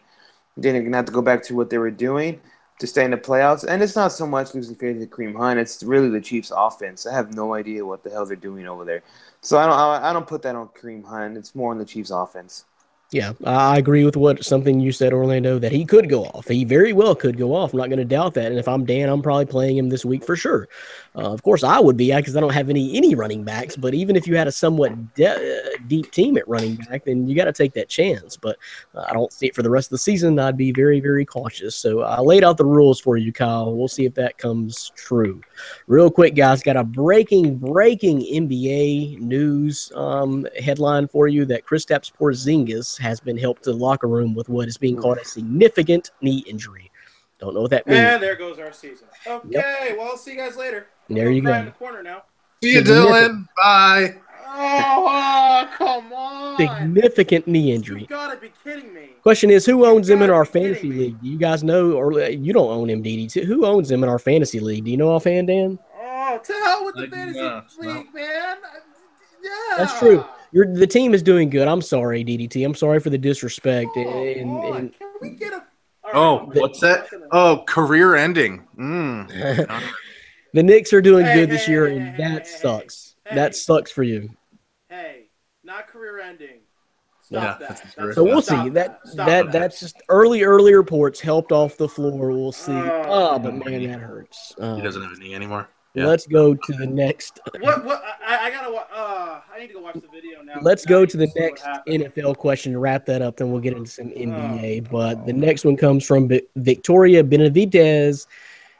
Should I cut Ingram now that Eli is benched? I know Dan made a definitive statement on Facebook or yesterday or whenever this happened. I don't even remember now, but Dan doesn't think so. What's your take on this? Eli's benched. They're going to play either Geno a little bit, Davis Webb a little bit, maybe Eli for a little bit. Who knows? But you don't think this – the question specifically is about Ingram. But, Dan, you were making a statement about all Giants.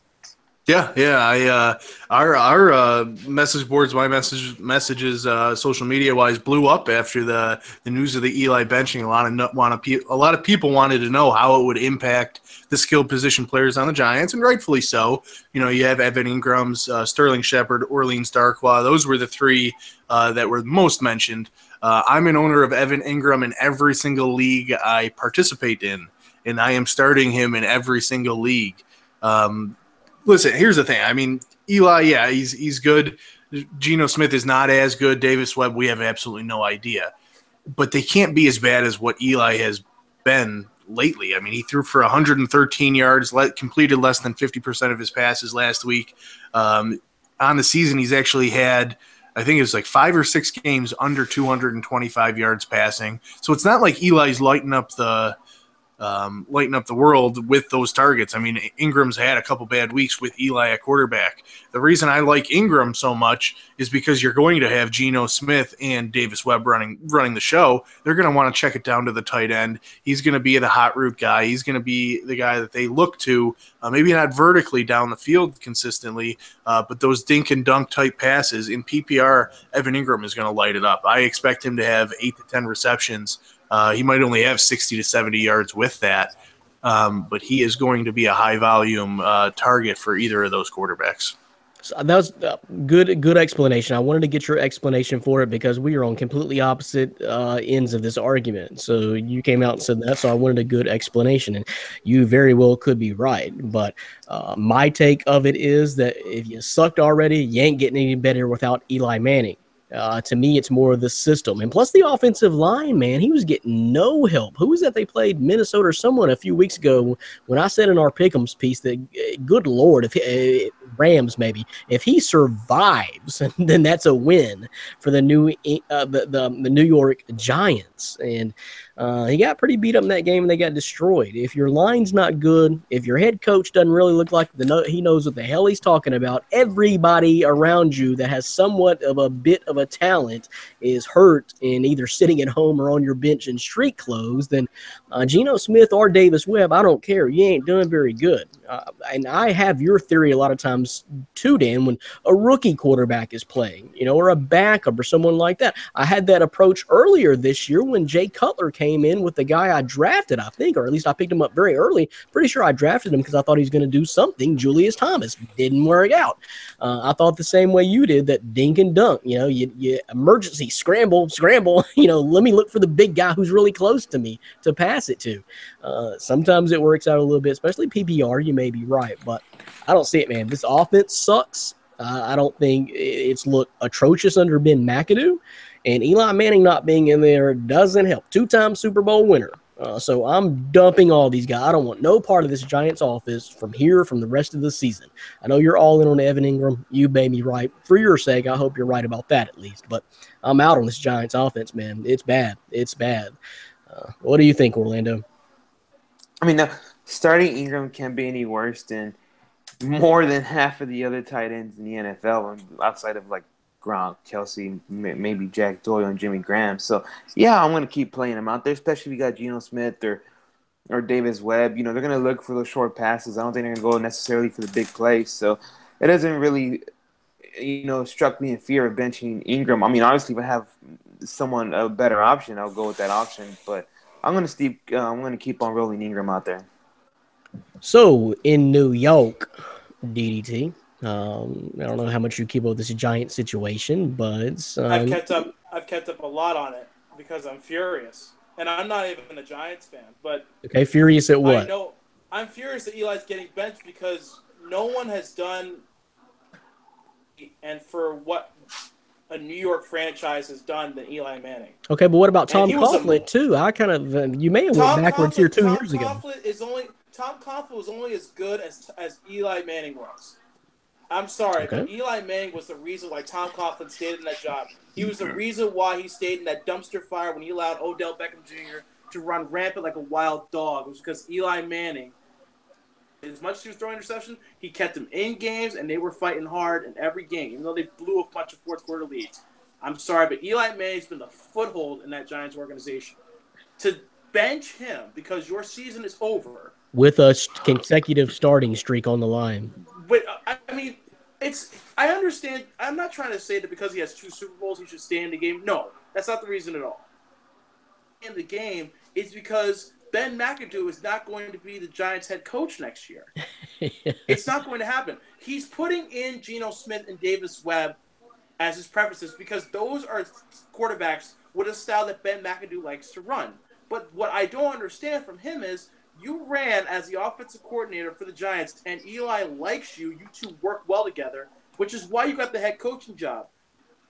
As the OC, Dan's mentioned this before. As the OC, it would seem to be working out. But as soon as he stepped into that head coaching office, I don't understand this. I don't understand this move because it doesn't What are you trying to find out? If Geno Smith's a good quarterback or not? Put Davis Webb out there then. Right. I'm with Geno it. Smith got his jaw broken by. I'm behind it He's a if crybaby. if this is to save Eli for next year and possibly, hopefully, the new head coach, then okay. But for reasons. Retire. If I was Eli, I'd retire. If I'm Eli, I'm wanting a I'd trade. If I think Ben McAdoo is still an organization, he doesn't want to play for another team. I don't think he does. I don't think he does, but this really probably pisses me off. It really probably does. The only explanation I see is you're trying to save him for next year and not get him hurt in a meaningless season. That part I save him great, yeah. Maybe it just hurts because of the consecutive streak game, the consecutive game started streak. But it may be the best for Eli. Maybe he has to get over his feelings, because do you really want to continue this season, Eli? I mean, there's nothing to gain, man. Nothing. He's nothing a competitor, to gain. Though, Brandon. He's okay, so let me tell. I understand. He's not worried he about definitely so. So, but let's get back to the question though. What do you think? Are you still, if you're an Evan Ingram owner, if you're who's the other receivers left? Dan mentioned Orleans Darkwa.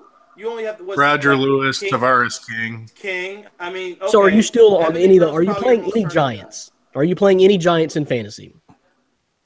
Ingram, if you're thinking on one line, and that is because he is the most reliable receiver that the Giants have, I think, then to play him as probably the most targeted player, you think you're going to get him for catches. However, catches only get you a certain amount of points. So if you're not going to get touchdowns out of him, because Geno Smith's the interception king, and around the field more than he's going to be throwing it, I wouldn't play Evan Ingram. But it's a shame that you can't, because he's the most targeted guy Eli went to. I believe he was targeting him at least for probably half of Eli's targets, maybe a third, maybe he was targeting Evan Ingram. It was nice. So you got to expect that's not going to drop off too far. So there's definitely an argument for playing Evan Ingram too. I'm out on the Giants offense. It's terrible. I'm out of the Giants organization. Hey, woo! That's we'll leave NFL right there. He's out on the Giants organization. That dumpster fire. The Jets are better than you, and that's saying something. It is. It is. In a year where the Jets were supposed to be the worst team in football, when them Giants got them beat by a mile. We're not great, but we're doing a lot better than the 0-16. Even a lot better. A lot better. So we'll end the NFL talk right there. I think that's our last NFL question. Yeah, that was Victoria Benavidez. I appreciate the question, and we'll see what happens. If I don't know if you're just an Ingram fan or a New York Giants fan, or maybe just a concerned Evan Ingram fan, but be careful. Appreciate it. What we're going to do is talk NBA next. Lot to get into, particularly with my Grizzlies and Orlando San Antonio Spurs, who happen to be playing tonight. We're going to talk about that next. You are listening to and watching My Fantasy Podcast from MyFantasySportsTalk.com. We appreciate you guys. I am Brandon Reed. Dan Schalk is my co-host. We got Orlando Torres and DDT causing ruckus up in here today with all that New York flavor. So much to talk about with the New York sports going on right now. Just talked about the Giants. Just talked about Kristaps Porzingis possibly going down with a significant knee injury. Ankle. The Knicks. It's the ankle, and it's bad. It's the ankle, and it's bad. He's seen it. Oh, God. That thing took a 90-degree turn and then turned left onto Lexington Avenue. That is not bad. Quite a Gordon Hayward, or... No, not as bad as Gordon Hayward. If you're thinking about legs, then Gordon Hayward tops. If you think about ankles, that's pretty bad. It's worse than I broke my ankle. Like, I looked at that, I was like, oh, wow, that's even worse than mine. Right, so I did the same thing that he did in basketball. It was bad. Sorry for all the New York karma on today's show. Oh, it's karma, all right. From hiring Phil Jackson. Yeah, we're getting our karma. It's happening. There's that truck. Now you're trying to take me out in the rankings. I hear it right there. The truck is backing up over me. Hey, come on, man. I'm 4-7. Leave me alone. Okay. So let's get into NBA. Nick's first one comes from Nick Pertins, who wants to talk about them Grizzlies. I don't even need to really read his question. I can paraphrase perfectly, but I appreciate Nick's words, so I'm going to read every single one of them. Brandon, are you still as in shock as I am? I never saw Fizdale firing coming, even with the Gasol dispute. Listen, I love Mark, but if we trade him at the deadline, we sided with him over Fizz, who I think is a great NBA coach, and he won't even be on the team come March. Talking about Mark Gasol, of course.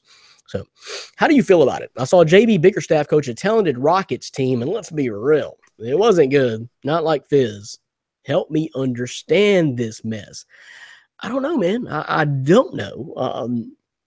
I am in shock. I don't know where this thing went south because I was on the podcast. What was it? Just a few episodes ago, saying y'all see them Grizzlies, best team in NBA, power rankings proof. So done beat the Warriors, done beat the Rockets twice. You better watch out for them Grizzlies. It's a different team. It's a better team. Tyreke Evans, all this, and now I don't know what to say. That's the problem. I don't know where this thing went south. But check this out. Here's our playoff chances, Nick, right here. And then there they are now. It's gone. The flame is blown out. The flame is blown out. I don't know how we get to that level now. And you submitted a question either last week or the week before wanting to know about should we worry about Mike Conley? And I told you I'm more worried about the now. Oh, Lord. Am I more worried about the now more than ever? Because I don't know how we climb out of this thing, man, with all the controversy. And, of course, you live close to the city, Nick, so you know exactly what I'm talking about with all the uproar over the connection Fizdale may have had with the comments over Black Lives Matter and the Confederate statues coming down recently. So a lot of people have taken it upon themselves, like LeBron James. I'm usually not bad on LeBron James. I like what LeBron James typically does, is being just a worldly figure, okay, a very public figure, and being outspoken about some things. But I'm seeing, brah, sometimes you don't know exactly what you're talking about. This has nothing to do with Fizdale's comments. For the most part, within the city, he was beloved because of that. He was beloved. Take that for data. As of like 3 weeks ago, Fizdale was very beloved in the city. This has all to do about an 8-game losing streak and your best player possibly being a little bit of a crybaby and running a coach out of town. Once your $100 million man speaks up, then if heads got to roll, heads got to roll. So I don't know where the disconnect is here, but I'm totally at a loss. I don't know what is going on within the organization. It seems as if JB Bickerstaff has been handed over the keys yet. Had no problem with JB Bickerstaff, but it's not where I would have foreseen us at this point in the season, and just a couple of months in and all this happening, and Mike Conley hurt, which he should be back in 2 to 3 weeks. So that's good news, I guess. That's what I projected about Christmas time, hopefully best case scenario. But I don't know, man. I don't know what to tell you, Nick. I don't know what to tell you what's going on. And you mentioned trading Marc Gasol while the value is high before the All-Star break. And I got Kevin McQuaid, Dan, on the website today asking me about on the chat board asking me about that today. You may have seen that. He was asking me about a possible trade for Conley, actually, for Phoenix, but everybody knows now. That's the point. Everybody knows, and at this point, you might be better. Because then I've said this before, no one's beating Golden State for the next 2 to 3 years as long as they stay together. So everyone's playing for second anyway. Is this the time, Dan, when you go ahead and trade Marc Gasol? I mean, I think that's a question that we're going to soon find out. The city's turning on him. That's where, and Nick, I don't think I mentioned that. The city's turning on him. The city thinks he's a coach killer now. He's a crybaby for the most part. A large majority do, and he's got to go and let's just blow this thing up. Yeah, I mean, you obviously have the pulse of the fans there, close to Memphis. The way I look at it from an outsider's perspective, I mean, the Grizzlies, in the last decade, they're a playoff team every single year. They may not be the number 1 seed, but they're not an 8 seed. They're between that 3, 4, 5, 6, 7 range, but they're consistent. So it's, if they were to trade them, I mean, they're giving up that consistency because honestly, I mean, they're not. You can have Tyreke Evans, you can have Mike Conley, who's supposedly going to be coming back in a few weeks. But that's not, I mean, that's a very fringe playoff team to a playoff team at all. So you got to, if you trade Gasol, you are committing to a rebuild. And I don't see how you can keep guys like Conley and other guys on the team who can give you assets in the future. If you're going to trade Gasol, you're committing to a rebuild. So I think you're giving away basically everybody. Everybody is available on your roster if you're going to do that. Yeah, we've got another scenario that involves the Memphis Grizzlies coming up in just a second with another mailbag question. So that's for you, Nick, man. Just locally about the Grizzlies. That's how I feel. I'm pretty much with you, almost 100% of everything what you said there.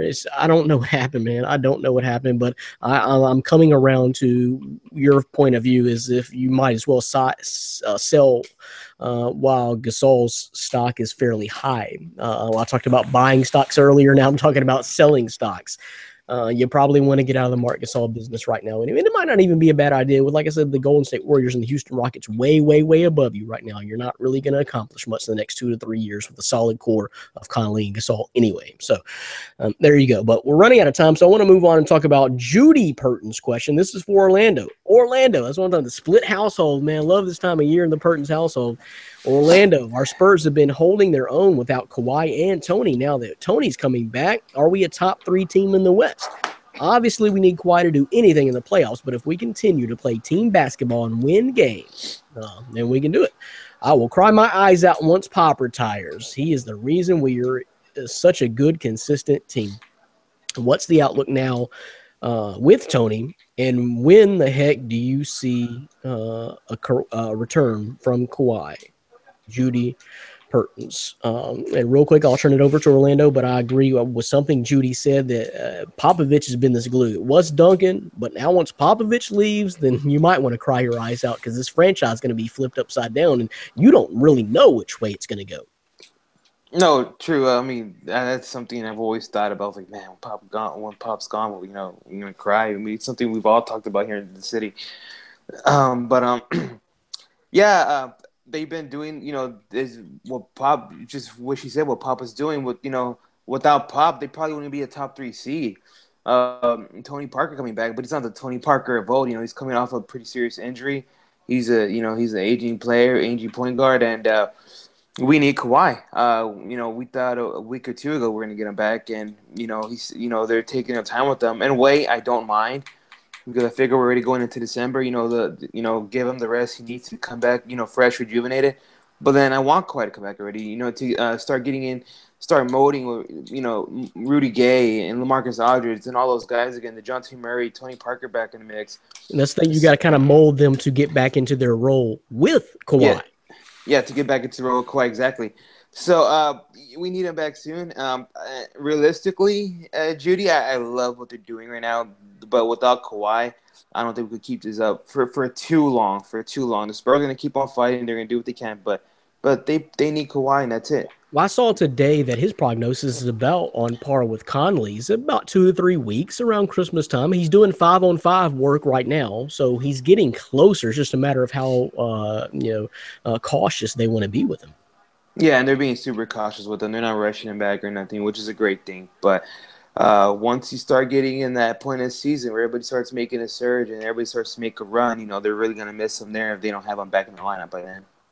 So what Judy alludes to is a top 3 team. You're actually the top 3 right now. You are the 3rd in the West right now, so you're doing okay. You're fine. Lord, if you're doing that without Kawhi, then what is your outlook, Orlando? Season long, you see what Golden State's doing. You see what Houston is doing in the West. How do you feel that the Spurs, as well as they've done without Kawhi, when they add Kawhi, where do they stack up against those teams? Are you in the Western Conference title conversation? I think you have to put them there once Kawhi comes back. I think they're going to hang around the top 3. It's going to be 2 or 3. No one's going to take number 1 from Golden State. Currently, I know Houston's the top, but going deeper into the season, I see Golden State taking that. But I think you're going to have to put them into title contention, at least in the Western Conference title contention. So, yeah, as long as Kawhi's there and he's back and he's fully healthy and they get the machine going again, you're going to have to put them up there. All right, so we'll see, but it's a showdown tonight. Nick, Judy, Perfect timing on these dual questions from the household because the showdown is tonight. Tonight it's in San Antonio. Round one of the Grizzlies and Spurs 2017-2018 edition. We'll see what happens. I mean, I think I know what's going to happen tonight, but long term with these franchises for this season anyway. We'll see what happens. Appreciate it, guys. We appreciate you for sure. Last NBA question, guys, comes from Jordan Eric. The Raptors need to trade for Marc Gasol. Send JV Jonas Valanciunas to the Grizzlies. Thoughts? So I'll start at this point, man. If at this point, like I said, sure, why not? That would give us another legit 7-foot big man, which I like, a little bit younger version, and we'd save about $6 million in cap space per year for the next 2-3 years. So sure, if it's got to happen, sure, why not? What I'd like to do is trade Mark and Chandler Parsons' contract to Boston for Brad Stevens. Can we do that? Can we work that out somehow? I don't know if the Celtics could figure that out financially, but that's what I'd love to happen at this point. I mean, just really blow it all up. But man, how good of a coach is Brad Stevens, man? I like him a lot, but it's not out of the realm of possibility, Jordan. It's not a bad scenario. I don't know if you've been playing Trade Manager, or what is it? Was that game on ESPN or whatever? But sure, if we could squeeze a first or a couple of second round picks out of Toronto for that deal too, then that'd be great. I wouldn't be opposed to Serge Ibaka, but then we'd be left without a center, and I'm not sure the financials would work out. But a Mark for a Valanciunas trade, yeah, the financials work up on that. Yeah, at this point, whatever. Let me go to DDT. We hadn't heard from him in a while. Just look at the scenario. As an outsider perspective, should the Grizzlies trade Marc Gasol? Is his stock the highest right now? And is the Valanciunas for Marc Gasol make any trade at all? Or any sense at all? The trade is intriguing, but there are two things I have that are kind of going to make this hard for a deal like this to go through. It's sensible if you're talking about trading an aging – I want to say aging. Marc Gasol is a great player in his time right now, and he contributed greatly to Toronto, especially how they love to play in and out. They're a very in and out type of offense. They like to go into the post, back out to the wings for DeRozan or Lowry or their swing man. And they need a shakeup. Marc Gasol would be a shakeup. Marc Gasol does well. He'd be a great offensive piece in there and a good defensive piece. But my problem is, who is really the better player right now? Because you're talking about going forward, if you traded Jonas Valanciunas from Toronto for Marc Gasol, you're talking about getting a player who is a coach killer. I mean, let's just put the staple on it like it is. It's possible. He is not it's possible. And is Dwayne Casey, and Dwayne Casey's still coaching Toronto, right? I believe it's still Dwayne Casey, or do they have a new coach? If it's still Dwayne Casey, he has been in this team. He is the foothold. He is the centerpiece. It's not really Lowry or DeRozan. They're a great duo. It's really Dwayne Casey. You know what's ironic, too, is that I don't know if you guys remember this, but Lowry was actually drafted by the Grizzlies. He started out in Memphis. Memphis before he moved over to Toronto. It's funny. I like the trade, but I don't think any picks should be sent. I don't think Toronto should send any straight picks. up. Okay, so I'm talking about a straight up. You're down. So you're down on Gasol's stock, is what I'm hearing. I'm not really high on Gasol. I never really have been high on Gasol. There's a lot of folks in Memphis that feel exactly like you do. I just don't. And don't get me wrong. I'm not trying to say at all that Marc Gasol's a bad center. Oh no. He is a great center, but I just don't think that him as a player is something Toronto needs. I think Jonas Valanciunas is a great player in their offense. He's been with that team since the start of his career. He is molded in that offense.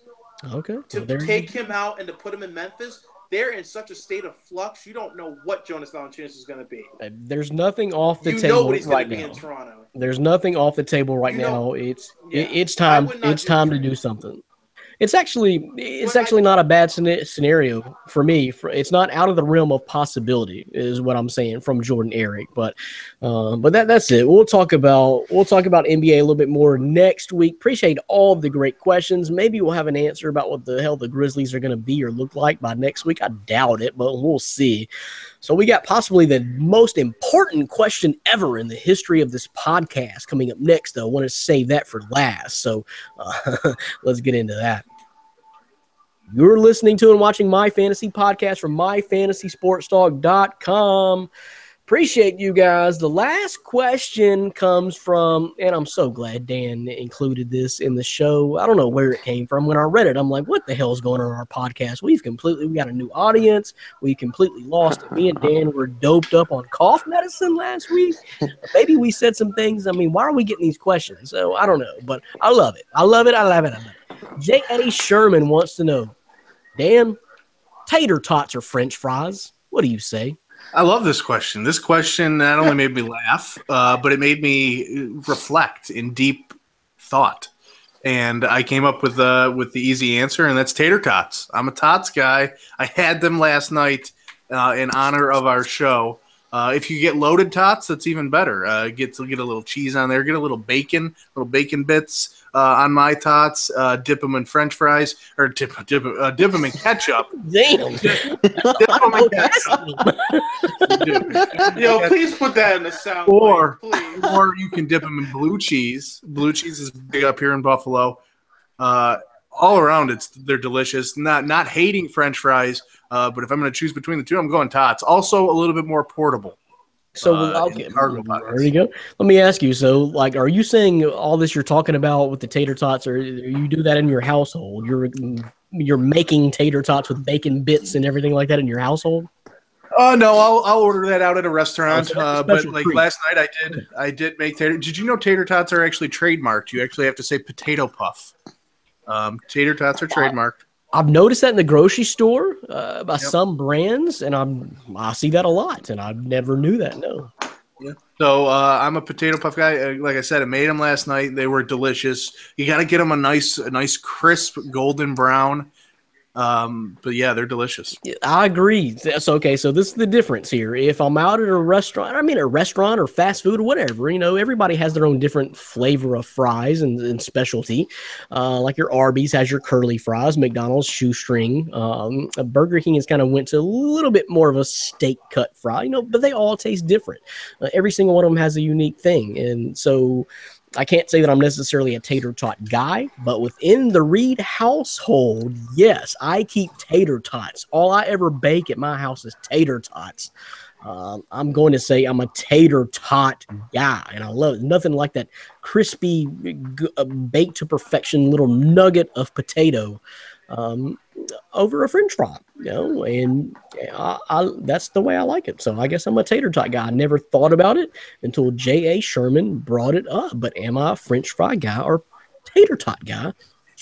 I'm tater tot. Orlando, what are you, man? What's San Antonio? What's that southwestern flavor?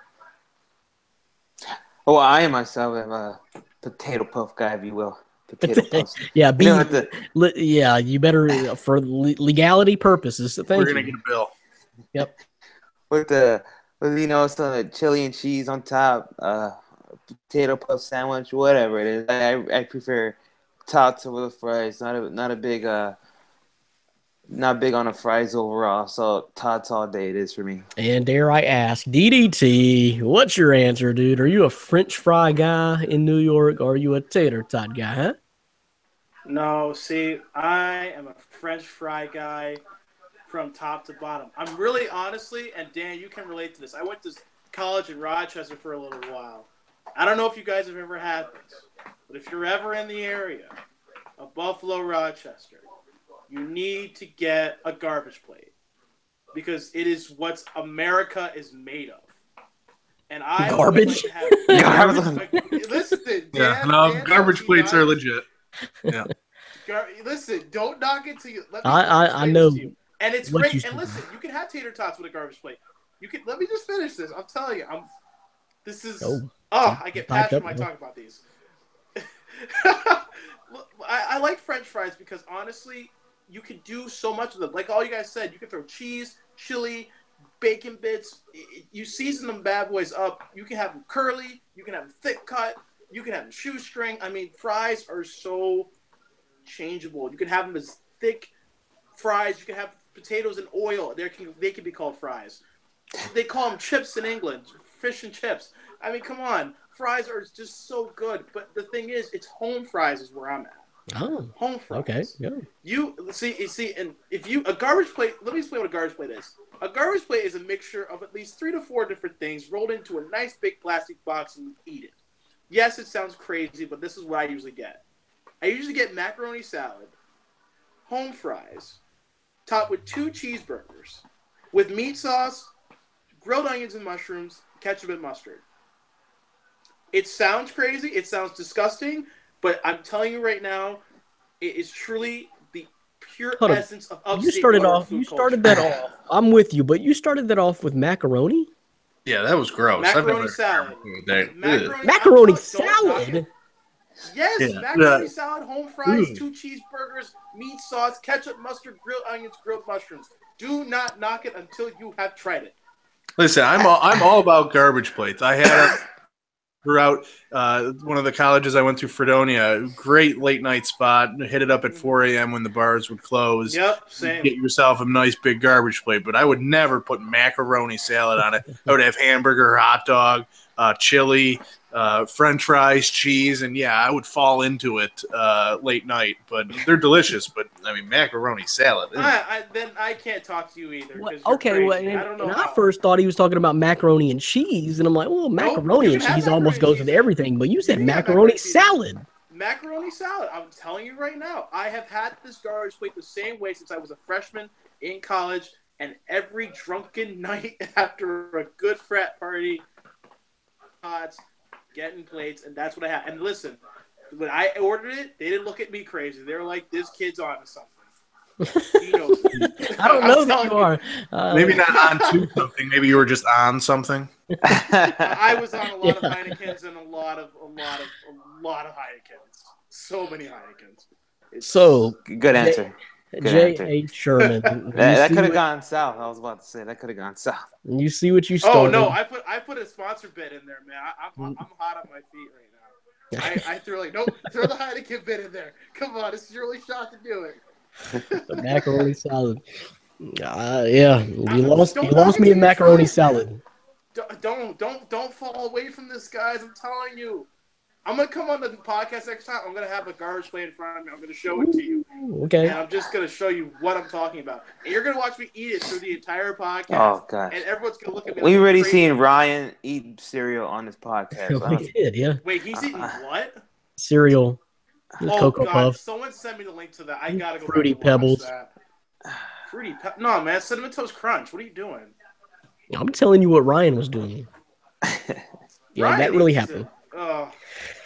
I got that really happened for that one. That's you never know. Right, well, the garbage plate will certainly supplant that as the most notable moment of. It'll be the most colorful. I assure you. Colorful indeed. It's going to also look probably the most disgusting thing you've ever seen. But I'm going to sit here happy as a whale. I really will. So, J.A. Sherman, there's our answer, man. I'm not sure that went sideways, but I'm glad Dan included that answer into the question into the conversation this week because it's a great way to end the show. So sorry I made you throw up, dude. It was all good to the macaroni, but that's it. That's all we got. But good. I want to continue to encourage you guys to check out myfantasysportstalk.com and all the articles we're pulling out. Like, of course, Orlando's praise. He got the praise this week with his man up, step aside. So much going on the website from Orlando, from Dylan Davis Trotto with his soccer articles, and Dan putting out all the college basketball stuff every single day. Entertainment pieces are finally picking up. A lot of stuff going on there. So check out the website, myfantasysportstalk.com. Dan, we might even do a little bit of redesign or a little reboot on the site and give you even more of what you've been asking for coming up for 2018. I heard. Yeah, we are looking for looking to do a little redesign on the website. Make it a lot easier, add some new features and services that will hopefully help our readers and subscribers. So look for it. Early 2018 is when we're hoping it'll be completed by, but we're still in the beginning stages. But I'm excited about where we're going to be able to go with it. Not only with the site, but the podcast as well. Obviously, we're seeing an uptick in our viewers, so we appreciate it, and we're going to pay that forward in 2018, and I expect big things to happen. There you go. The final word on this week's episode of My Fantasy Podcast. Appreciate all you guys. Appreciate all the craziness this week from Dylan Davis Tirado and Orlando Torres and our president, editor-in-chief, CEO, CFO, COO, and all that. Dan the Man Shark. I am Brandon Reed. Until next week, folks, we'll see you later. Peace.